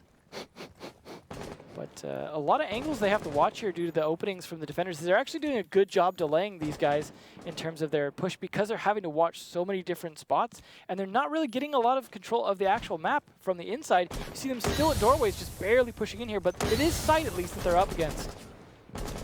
Malk will take a bit of damage, as well as a Brow in the glass. He moves in very quietly. VNS launching the back foot here. FK1 has the ability to move out and contest his opponents that are right below him, trying to enter the bar. Fortunately, they're getting carted right at the door, and you know what that means. New bouncer up. Yeah. Well, the bouncer in this case is the smoke, and they're pushing them away. Diffuser is not set here. His walk is being forced out. The Thermite, as the team kill comes in, is YeaH taking down Revolts. But you know what? That's the castle. That's not the most. That's the only death they even have, so that's fine. That's to spot out the smoke here as the flashes will go in. And the C4 from YeaH being thrown in. One more here for Spawns. As Spawns goes in with the shotgun, nails it on Walk. That barely had any health at the end to tie it up. YeaH Gaming on 3-3. I mean, it's pretty easy to see why they lost that round. Let's send 3 people in the same door when they've got C4 and smokes. No, this isn't Bank. You can't do that. I mean, you can still bait those out, and they did bait out some of the smokes, but they took so much damage in the process. So you saw Thermite stuck too far into the room. The problem is you can't just plant at the doorway like a Bank one, where you can just kind of creep up backwards. Yeah, because you have a back angle behind the pillar, and you also have the bar, and you have somebody that's possibly sitting outside of the doorway. That's why you take control of hookah first. And that's why you don't teach lessons. But yeah, but it didn't work. They didn't take control of that top hookah because we saw, that's what we were talking about at the beginning of the round, is how they're trying to defend hookah from Aquarium. And that absolutely paid off that round. Good defense of that. And of course, killing Zion early was a nice bonus. But now that puts it a tie here, 3-3. So YeaH Gaming, who were on the back foot, just win 2 rounds in a row. And they won the last map, so... Important part, will GCR be lost early on? Because we saw when YeaH Gaming were attacking on a specific site as well in the theater, they could not get anything open because their one hard destructor was just not anywhere to be found. No. Couldn't really open up the back walls. Now VNS are not bringing any mute, they're not bringing any bandits, so they don't need to worry about possible anti-reinforcement. Well, we saw it last time, yeah, once the Hibana died, they struggled to find any angles. I don't think they're going to have walls. Yeah, they need to keep GCR alive longer this time. Because if they do, especially with the lack of, as you said, mutes or bandits, it should be fairly easy to open up whatever angles they want. Say for example, those mirror windows, assuming you can peek in and launch those X-Kairos in time. Especially if you could burn up the ADSs first. But you can't. You can't with the Hibana. You can do it with the flashbang. Oh, so yeah, absolutely. That's what Hibana will try to do here. Is of course, you cannot bring a Claymore anymore with the Hibana. You can only bring breaking charges or flashbangs. Well, flashbangs are definitely useful then, so Hibana could still clear those out. So we are also going to see flashbangs on YeaH of the Finka. So there's still plenty to use to clear those ADSs out so that you can open up the mirror windows or open up the other side. A lot of times you will see them, of course, open up a crouch hole as well from VIP to kind of creep their way on into the bed. So they may go for that approach as well. Plenty of opportunities, assuming they keep GCR alive, basically. As well as control VIP here. So they need to make sure those flanks aren't going to be a big problem for them. But we see Spawns again repelled on that window. We saw that last time. At least he's not getting killed by runouts or anything like that, but he's trying to contest kind of tight angles into there. That is something usually you'd see a Blackbeard on, or even a Glaz if you wanted to, but he did okay with it last time, so there's nothing wrong with that. YeaH actually trying to play a little bit off-site and contest stairs with that ACOG. He is potentially droned out, though, and so he's going to be forced back to try and watch the... This is a better use of his ACOG here. Oh, yes. That's why I like opening that angle, looking into the VIP, because you can contest anybody that's in there, especially when you have an ACOG. The information is being relayed to FK1 here, as he'll get nano boosted by the Finka. Yeah, he's playing it smartly because Doc is on the camera, doesn't actually see him over there. And now Diffuser getting picked up means they're going to start to get ready for this push here. 54 seconds left. They've got to get it going because we saw them lose this previously on time. So they need better time management. The line coming out, though, means parties are ready to get started. And a window getting opened by FK1. Great start. E1's detecting Doc. He is in a tough spot. Now he's going to have to hide himself in a little cubby. But Zion kills Revolts, and that's good. The buck down. Adrenaline charge there from Finka. Won't help out Spawns. He's going to be the second one to die here to Zion, but UNL will refract. 3, 2, 4. He can go for the planet. CCR has already put himself in a perfect position in the back by the bed. UNL will have his adrenaline boost canceled as GCR will go in for the plant. Unfortunately, the plant does not make it faster. The boost does not make it faster for you to plant. A Brow going in, and VNS will end the last one on UNA as VNS are still alive. 4-3. Again, they just could not find the angles they needed. They had a good attempted plant, but they just could never stick it. You saw Abana trying again and again and again to get that diffuser down. And then eventually, right when he was about to finish it, C4. And that was the thing. They actually used the smokes first and waited to use the C4, which was the smart play.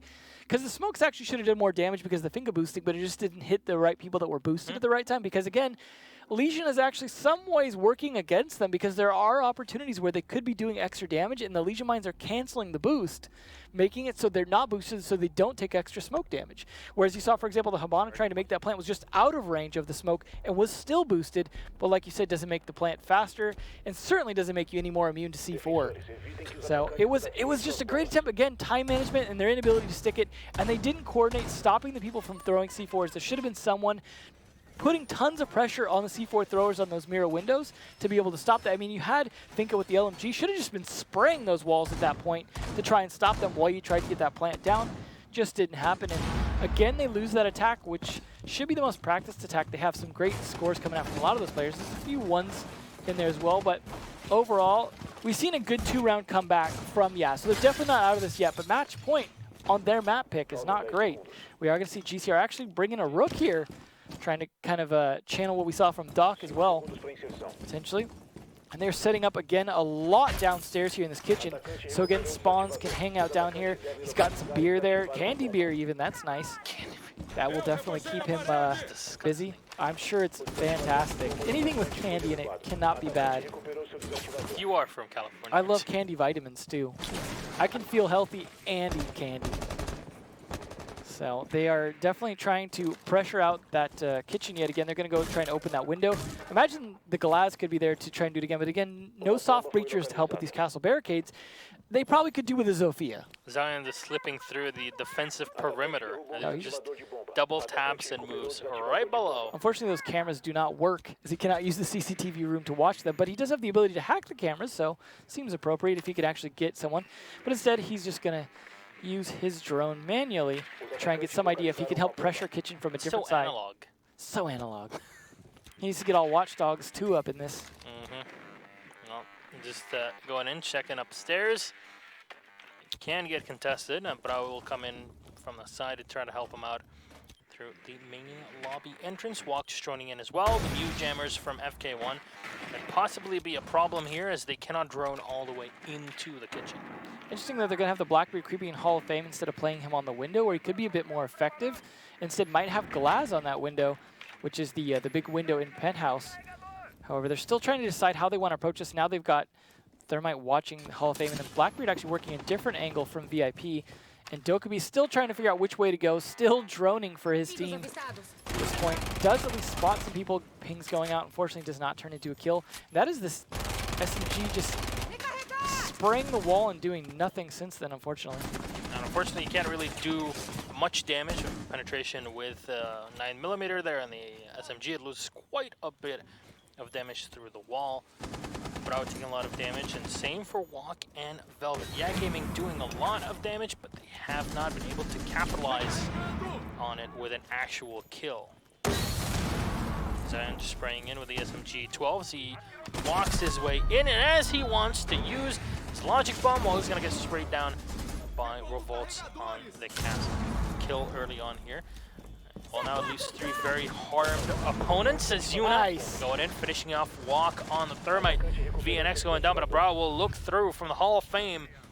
Nailed the shot. He'll earn that star that they have in the back. The Diffuser is tried to be set here. Unfortunately, they just walk right into the crosshairs and the C4 from below. Oh my god, FK1. I hope this... Oh no. No, it's not on the kill cam. Unfortunate. It actually blocks everything in the back. Look what you did. But YeaH Gaming still in this for sure. It is now overtime. They saved themselves from losing this map and giving themselves a chance to close it out in a 2-0, which they're going to stick with the same attack strat. So, I mean, it looks like they're taking time to select it, but nope, they're still going to go with the same players. Again, I feel like that Legion working against them in terms of so many opportunities for Smoke to do extra damage, because we are seeing those boosts happen around times when it could matter.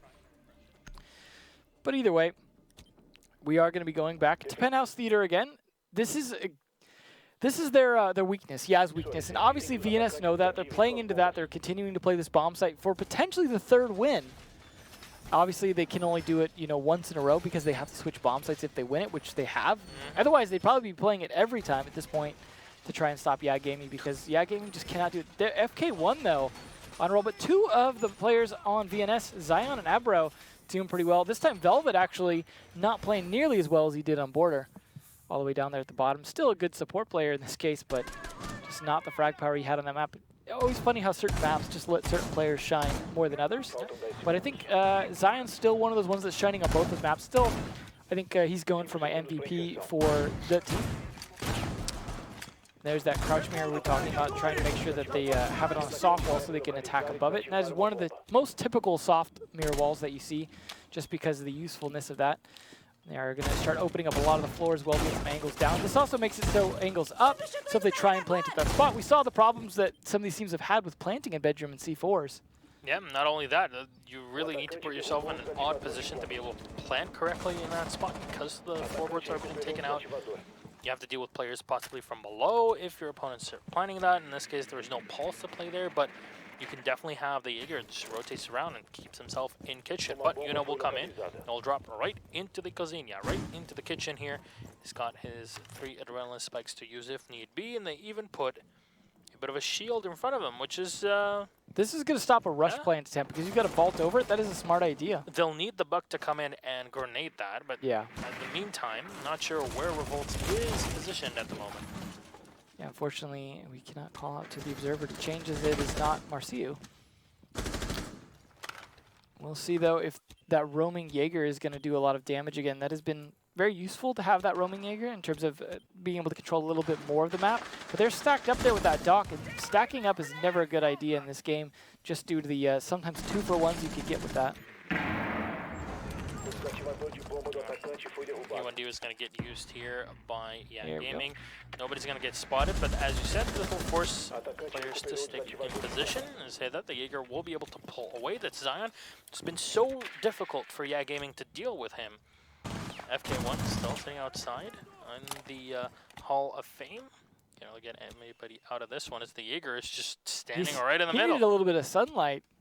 He's getting it. It's, he's got to take off that helmet, that's for sure. Yeah, unfortunately, a big visor on it, probably not helping his vitamin D.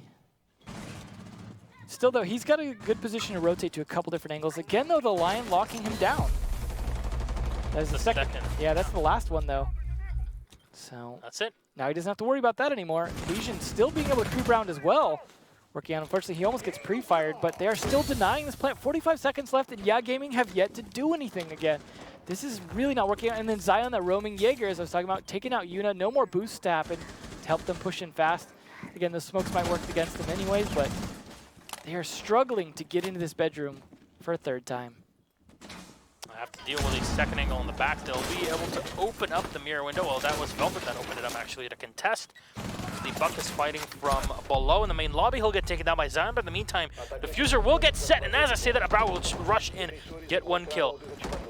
Zion is going to get spotted and now taken down. There's 2 left alive, and they can just defend this Diffuser. Unfortunately for them, the Mira is just going to go in and long arm it here.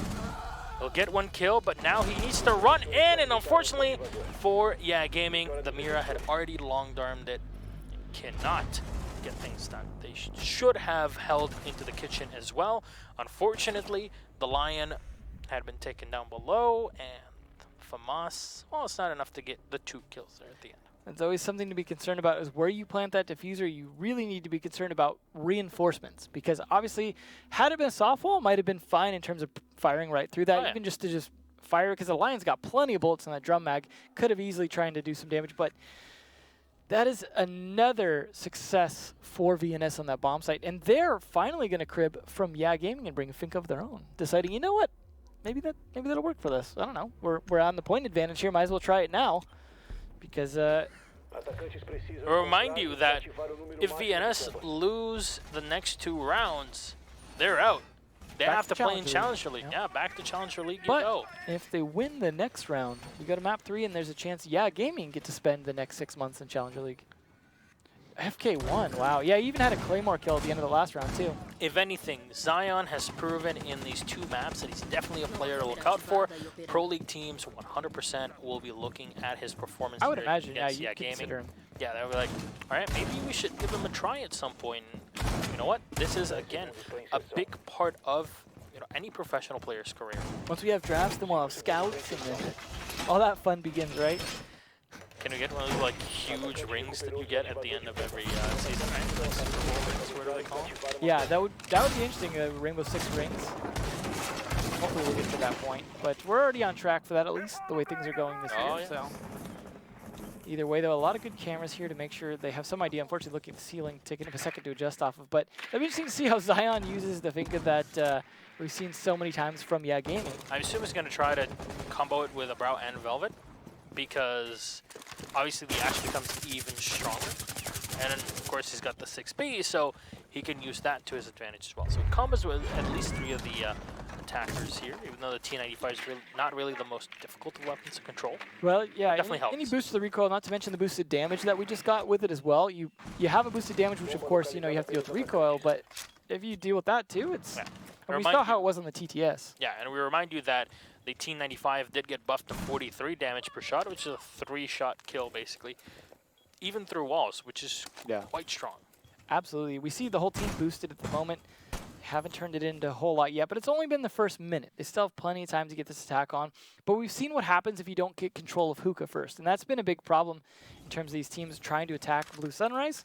As we saw when they all pushed through the door against YeaH Gaming, they just got slaughtered. Speaking of slaughtered, though, this time going to start on spawns, and that is the smoke off. That was a huge problem in that push last time, so that is a very big pick for this particular attack.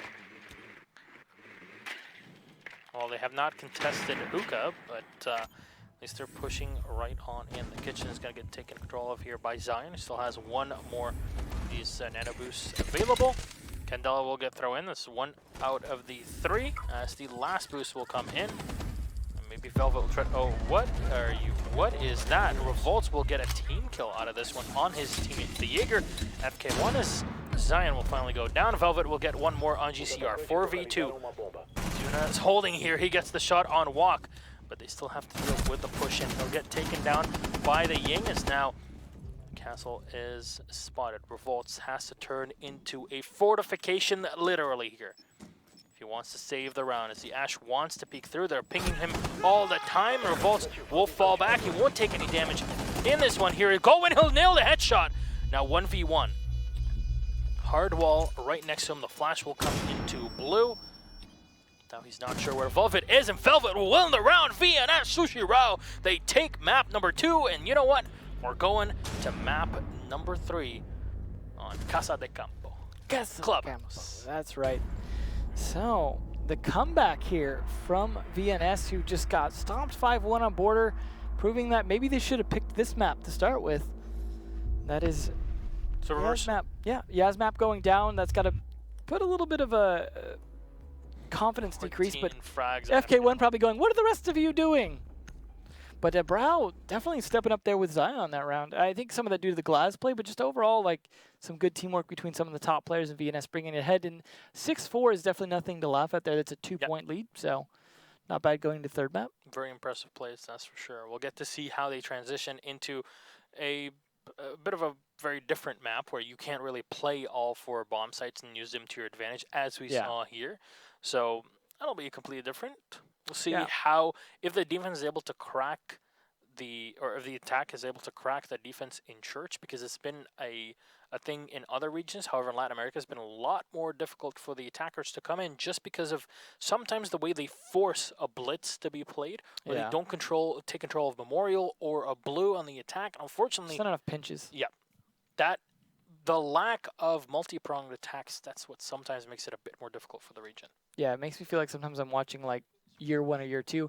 It's, I don't know, like with the way that YeaH Gaming was attacking Penthouse, if VNS can do the same thing on Church, could be interesting. The only problem is winning again on defense, and I know I've said this a lot because it's a really important part of this game, is winning on defense can hurt you too, because if you cannot defend bar on this map, you don't have any other good choices.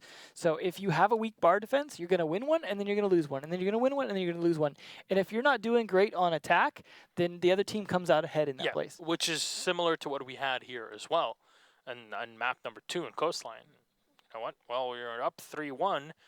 You're going to have an advantage leading on, even if it did go into overtime. Yeah.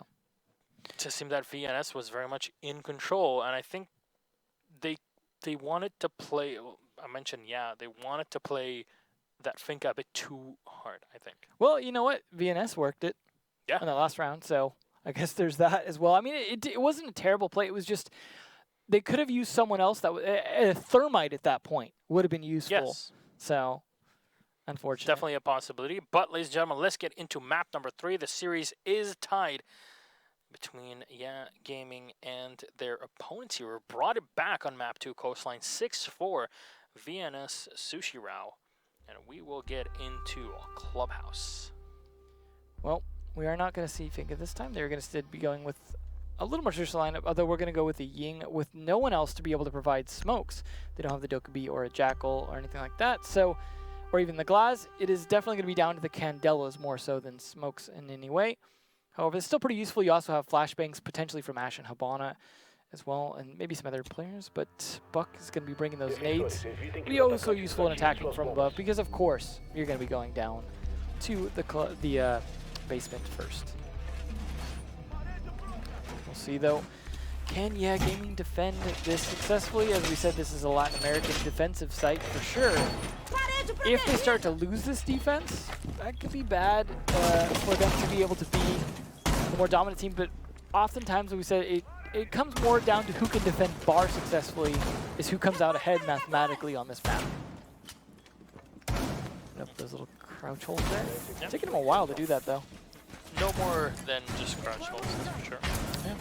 He's going to go with... Unfortunately, it's taking him a second to decide how he wants to place that window. They're wasting a lot of setup time here. So hopefully they can... Fine. They got time. They don't really have a quick push, right? It's true. They need to spend time clearing this out. And YeaH actually... Not sure if he's going to stay up here, but he could throw some Legion Mines on those stairs. He has 2, but decides against it. Those are very useful for knowing if someone's going to push down blue or dirt tunnel to be able to anticipate those pinches, as well as on the stairwell. So a lot of utility potentially for YeaH to help his team rotate correctly. But of course, the hatches are going to be really your biggest problem on this map. Okay, just opening up some firing holes through blue. It's fairly smart here. Contest Memorial if need be. We've seen that happen quite often as well when someone's able to stick in blue successfully and you don't pinch from it, and that's why pinching from it is so good. There's one of those Legion Mines to be able to detect. So now FK1 will have a little bit of an audible warning if someone tries to come down on his flank so that he can focus, like you were saying, a little bit more on Memorial defense. So that is a good play there by YeaH. I'm just going to open the window, but not going to bother to open up the floor just yet. He's going to do it instead right here for some different angles, and then possibly wait till the hatch gets opened from YeaH, who's going to go open up stock hatch first. And this is a typical old school play with Ash playing up there so you can clear the barbed wire before you approach. Interestingly enough, Latin America was one of the region, well, was the region that was very hesitant to bring a buck, and now they'll go for it. Nice Zion, Y. no, he's down on the hatch. Hasn't really done much out of it. Walk has taken a bit of damage as well, and they'll open up the hatch. Everyone loves it when we say it. Those holes work both ways. So nicely done. I mean, they managed to get him back up, though. That hatch working out a little bit in his favor, and that he fell on it instead of the floor. But still, got to feel bad when you're that buck and you haven't used your grenades to get any kills or anything yet or clear anyone out. And you get downed like that from your own holes. Unfortunately so. As you say, they work both ways, Devin. In this case, at least he gets back up. And that's the important thing because VNS have got to make this work so they can not be stuck in Challenger League. Nope. But Spawn's going to make that hard for Buck. Says, you know what, this is fine. I'll finish you off. I'll take him out anyways. As you say, they're going to throw in those flashes into blue as well. Walk might not contest it, and that is pretty much what he's going to do. He's going to fall back. Bit of damage done to the side as the Legion has already set up his goo mines in the back. Penetrate into the church. And the instant they fight GCR, well, you know what? A problem's ready for him. He does land into a Legion mine. As Spawn spraying in, he'll get the kill. Revolts getting one for his own.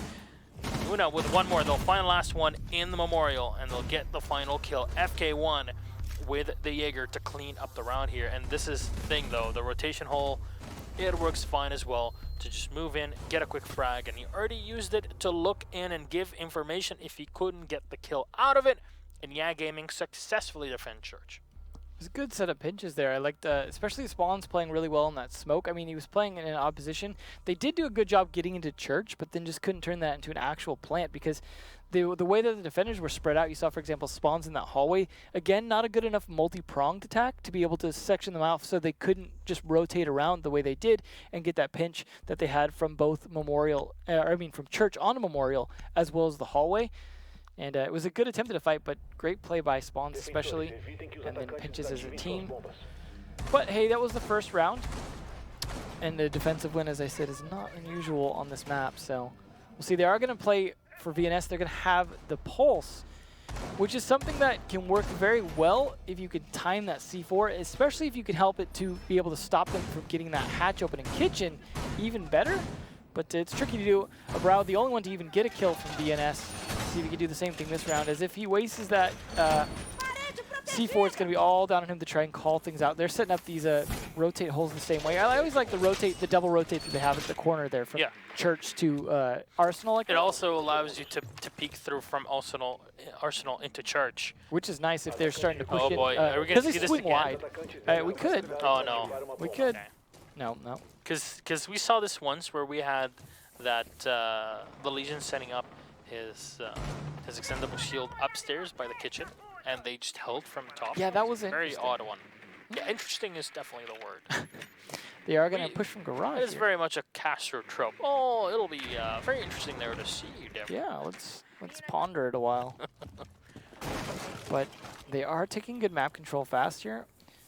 So the defenders just kind of waiting at this point to make sure that they're able to get all their angles that they need set up. Well, it's actually taking a while for YeaH to clear this out. It seems like they probably could have done it a little bit faster with drones, but it seems like they're doing a lot of double checking, making sure no Adam in there, hiding in the corner still. Adam! Unfortunately, his ghost will forever haunt Clubhouse. You'll just hear it late at night on Clubhouse when you're playing in night mode. Adam, stop team killing. Oh, wait, what's going on? It's just his ghost. A lot of ADS is set up here. You saw one as well in Church to stop them from nading from Memorial, which is an important one. But then also to try and help in blue to make sure they can't nade from that stock hatch down behind that generator. Very important to keep that person alive, as we were just discussing in the last round, how useful it is to have someone in there to be able to fight. Because you saw how prevalent Memorial pushes are. Being able to fight that angle is very, very useful because you're probably going to see that Twitch of FK1 drop down there at some point.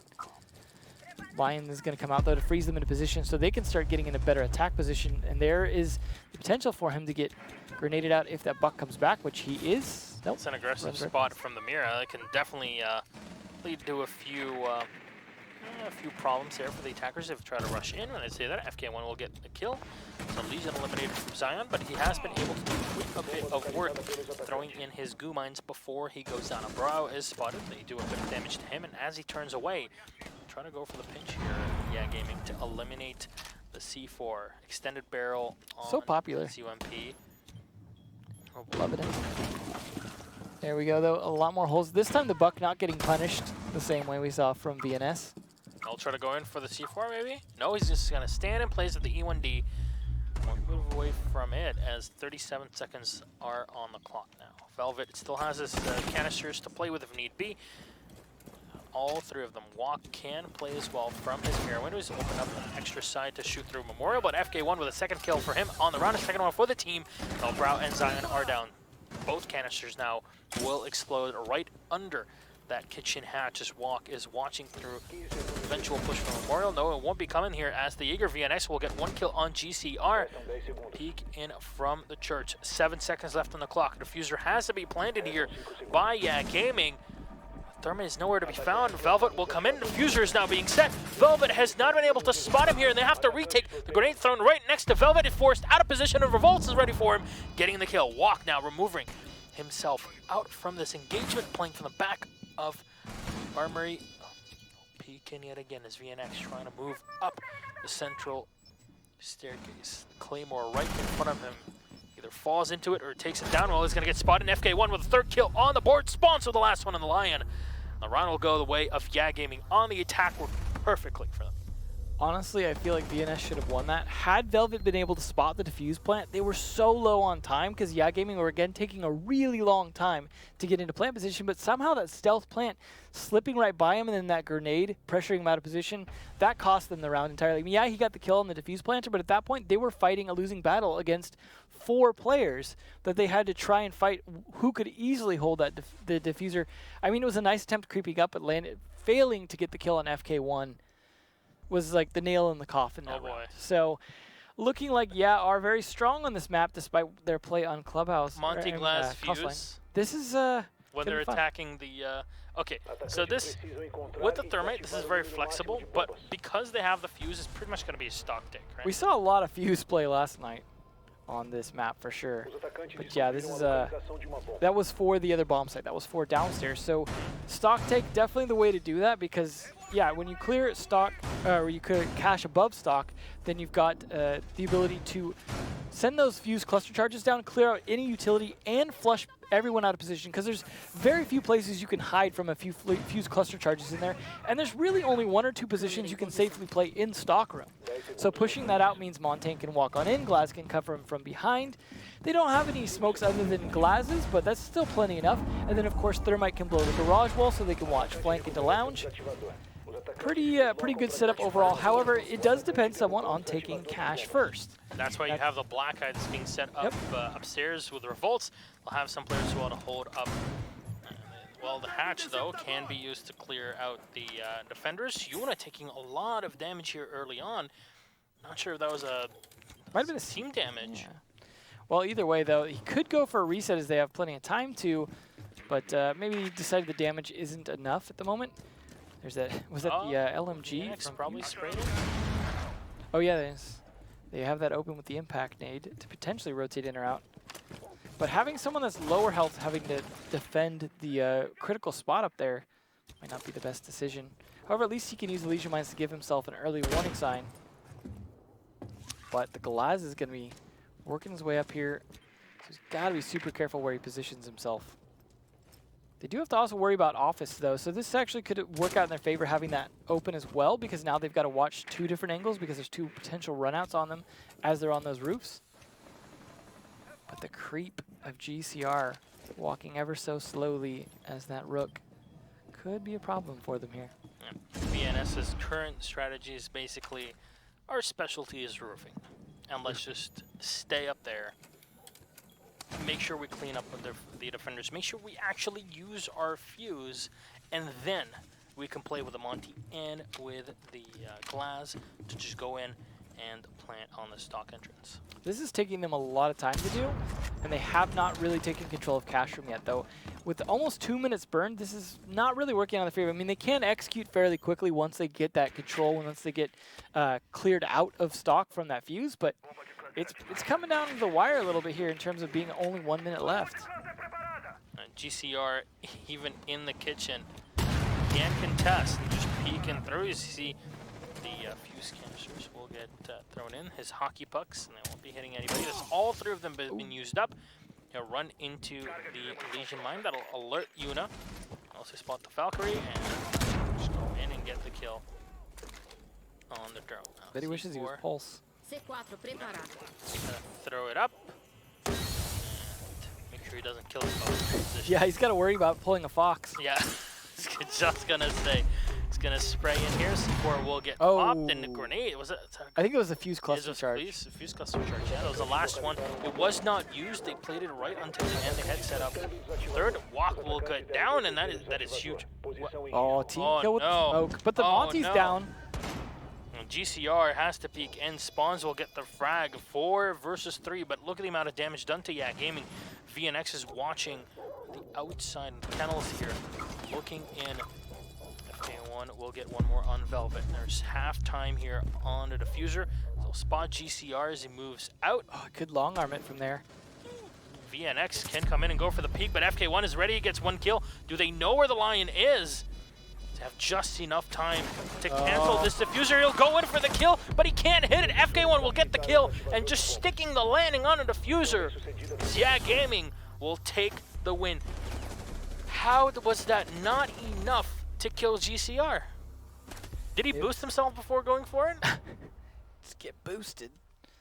It's hard to say, but just the slow execute there is what cost them. I mean, it was good defensive cash room. They really set up and made sure that they were able to delay them for as long as possible. Setting up that rotate with the impact nades helped as well. Even with a low HP Legion.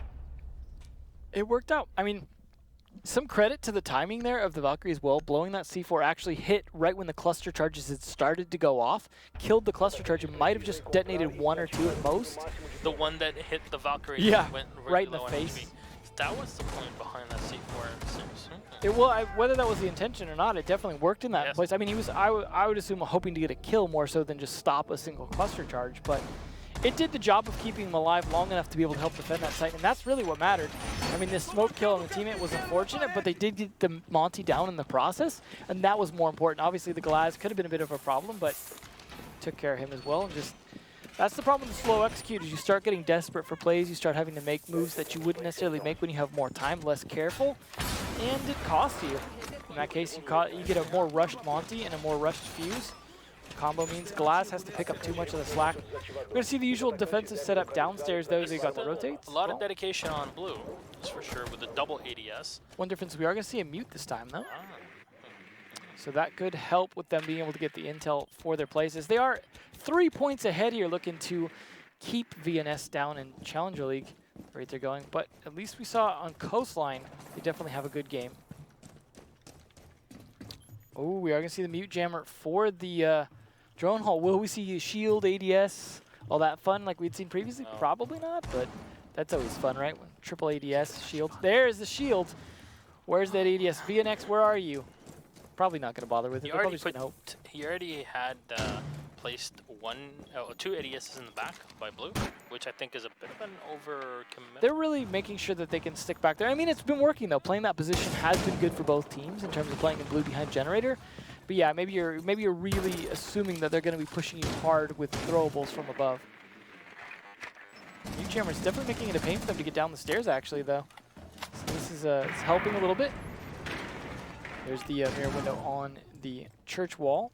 They're going to spot him coming down there. I believe there's a soft wall on the left-hand side, though. If that's the case, they could potentially open that up with the buck, even, if they can get down there. Nades could also make short work if they wanted to go into the dirt tunnel of that deployable shield, but I don't think they care at this point, although YeaH is still outside. He could help with that if he needs to. Spawn's still here by the entrance in the fridge, making sure the meat is nice and safe. Just looking down, find somebody in the armory. YeaH Gaming really do want to take control. Oh my god, just half a second earlier would have gotten the kill there. They would have been able to contest. Now this is what I love about... Yeah, if they'd only banded it and reinforced it, right? Yes. So close. At least reinforcing it. Yeah, if you have the reinforcement for it. Definitely have to make choices about where you want to put them downstairs, as there are a lot of potential walls to reinforce as well as 3 hatches. But either way, they are starting to get set up pretty strongly in kitchen. Could go for a drop here if they want to. But more important to pressure Memorial as well. Spawns, though, getting a kill. I don't think he's even used his lines yet, and that's an important kill. However, it is traded back by Zion onto the Buck.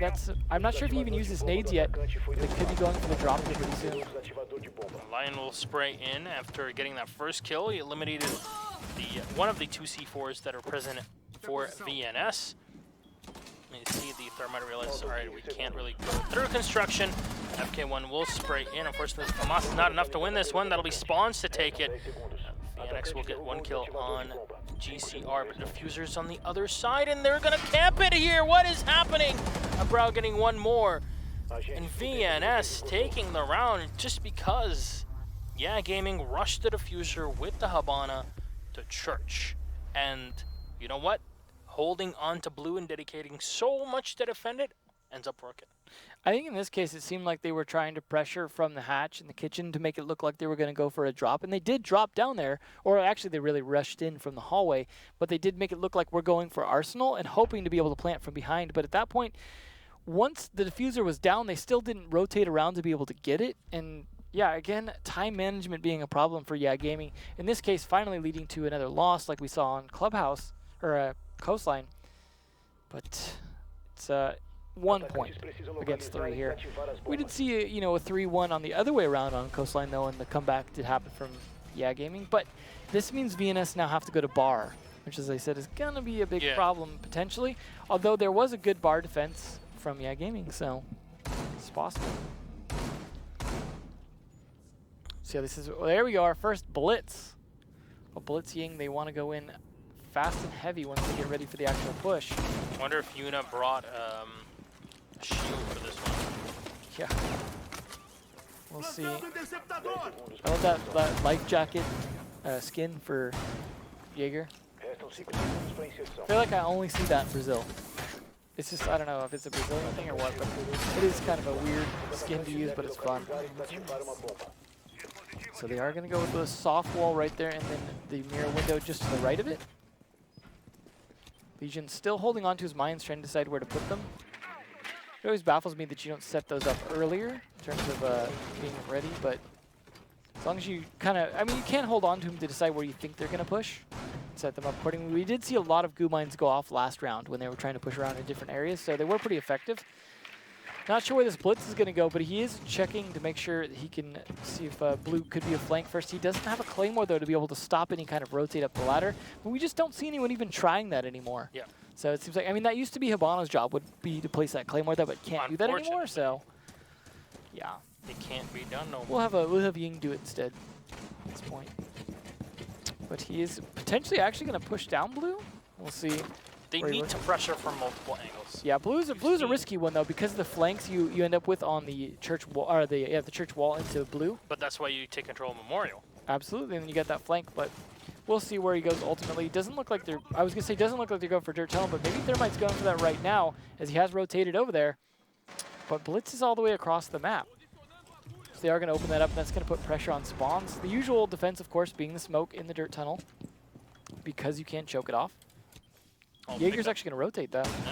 He'll pick up his ADS that was set in church and set it up in a different position, possibly protecting smoke. That's what he's doing. He saw that they opened the dirt tunnel, and he's going to put that in there so they can't just nade him out so that he can delay them a lot longer. And it has been over 1:30, so that is a good choice to rotate that. Although, who knows who, if he's taking that off of church, that could backfire if they attack Memorial as well. They do have the nades of Buck to be able to use for that. Usually we see a Buck going to help in dirt tunnel to nade the barbed wire, which is where the ADS is going to come in handy. However, Blitz is not going to be the one to go down that dirt tunnel right now because there's only a minute left and he's over in stock. Walk looking up here from the bar. So far, YeaH Gamer just sitting back. 47 seconds on the clock. This is working out well for the defense. They'll spot the drone here. They need to take it out, and they will do so. They want to leave their opponents blind as they attack in. Memorial will be the place to go here. First grenade, frag grenade are going to get thrown in. Both of those impact nades are still left for the Legion. Of course, YeaH Could be useful. Get detected by the E1D, but he can't really get shot from anywhere. At least he can stop moving, right? Oh, very true, very true. FK1 will try to set up as well as YeaH going in for the kill. He can chuck in his impact nade, but first kill will come in for GCR. He'll get refragged by Abrao's FK1. Will get a kill as well. Velvet getting shot in the hand here on the side, and the impact nade will finish it as YeaH Gaming will take the defense. And you know what? Now they have to attack stock and bar. This is a really bad position for VNS. As I said earlier, you know, your reward for winning downstairs is having to deal with upstairs, which was fine for YeaH because they successfully did it. But this is match point for VNS, the worst match point to be in right now. I mean, I guess the worst one would be defending Cash Room, but this is still a very bad spot. If they can win this, though, then I do have more faith that they could take it back all the way to overtime, just because this is such a hard defense. We are going to see a different lineup, though, from the attackers from YeaH. They're not going with the Montaigne, but they are going to continue to switch up who FK1's playing, trying to decide on the strat. Actually, Jackal. So they've got two sets of smokes here from Jackal and Dokkaebi. No one to necessarily play into the smokes, no glass or anything like that. They don't have the Montaigne. They just want to be able to smoke that room like crazy and track down any roamers. So it may work out here. I imagine they're still going to want to go for control of cash. This is still potentially a stock take. I can't see this being a very good attacker lineup for taking from the pool table because, well, you're going to have to waste 2x Kairos just to open the wall to get in from there. And that is usually where you'll bring Thermite instead. So hopefully FK1 will get his mileage out of that last choice instead of going... I mean, it's surprising that he'd rather go with smokes than Candelas for that push. You'd think that would have been a little more effective to stick with Especially when you don't have a glass. Especially when you also have the LNG to just spray through that smoke while your man tries to get the plant down. Well, we'll see. They do have a lot of smoke power as well as some nades from Revolt on that buck. And then, of course, the Lion to make everyone do the standstill dance. Unfortunately, again, struggling with these rotate holes. You gotta be careful. When you use the impact nades, there's a little bit of an art form to getting those just right so you don't have to vault or do have to vault, but you can vault well and not overexpose it. It's a little tricky at times, but we're gonna see a Vigil playing into the club side, but unfortunately, probably not gonna do much for him as I don't think they're bothering with it. So he may have to rotate late, which might not do him any good. Might be better off playing upstairs because we saw how that worked out for EG, for example, against Rogue. That was kind of one of the deciding plays in terms of helping them beat Rogue at Invitational, was that upstairs Vigil on this particular attack. Velvet gets spotted and taken down by FK1, and that's the smoke. That is a huge pick early on here. That's going to be the one counter they had to most of the smoke outside of the Echo drone. Velvet will just run right into the Valkyrie. Abrao will get spotted. He takes no damage. Try to pull up the Habana. She will get taken down. The call will happen here to the Valkyrie. And even VNX is going to get heard. He's so far away, though. For Volts will drop in with the Jackal. They realized, okay, there's no footsteps. They haven't really added anything to this side. Did they spot Zion on the Vigil? Not sure. Fortunately, there is no Caveira to be played here, so Silent Step. It's risky, yeah. Oh, risky doing a jump out potentially with that low of health, because a lot of times when you do jump out, you kind of trade a bit of health to get the kill. In that case, you might die before you're able to finish the kill, especially the MPX pretty much being a P shooter unless you hit the head. So, very risky choice They here. know exactly where he's at. Unfortunate. He might have to jump out just to get away. Ooh. Unfortunate. That is the end of a bro. Zion even is going to get spotted here as they'll hear the bullet penetration is running through. Lion will give them the information. Now all three left. The Roamer and the two ACOGs alive versus the full lineup of YeaH Gaming. 1 minute left, and they do have control of Cash Room. This is a little bit better than what we saw from VNS. They do have two defenders down as well. They lost a little bit of utility in Habana, but that was probably the least important attacker in this particular attack. And Zion throwing his life away as well leaves it all to the two heavies to defend this. FK1 with the third kill in the round now. They can go for the plant, but you know what? 33 seconds left on the clock. This can very much go the way of VNS if the Yokai is still alive and they can use it to their advantage. Walk's going to play behind the bar here as they'll push in right on the dock, get the kill on spawns. 4v1, 19 seconds on the clock. Can they hear the echo? They cannot just yet. It's going to move in just a bit. They'll spot him. He's now low on HP, and Revolts will get the kill from above. The Buck will finish it. YeaH Gaming take it 2-1 and take map 3. 5-1 in total. Definitely showing here that a Pro League team, at least in Latin America, is able to bring it home. And YeaH Gaming will keep their spot in Pro League for next season in Season 8. And of course, their opponents who've put up pretty decent fight. A couple players that are very much up there might get picked up in the future by a big team in possible. Pro League. Interesting how much maps matter here. You see that the one map that they lost pretty close. It was a 6-4, but the 2 maps that they won were both 5-1s. 12-1 for FK1. Like, Definitely a good map for him. there's a good player, and then there is an absolute god. Yeah, double digits are always a good sign of a good fragger. 1 death. 1 death. Well, that's the one round that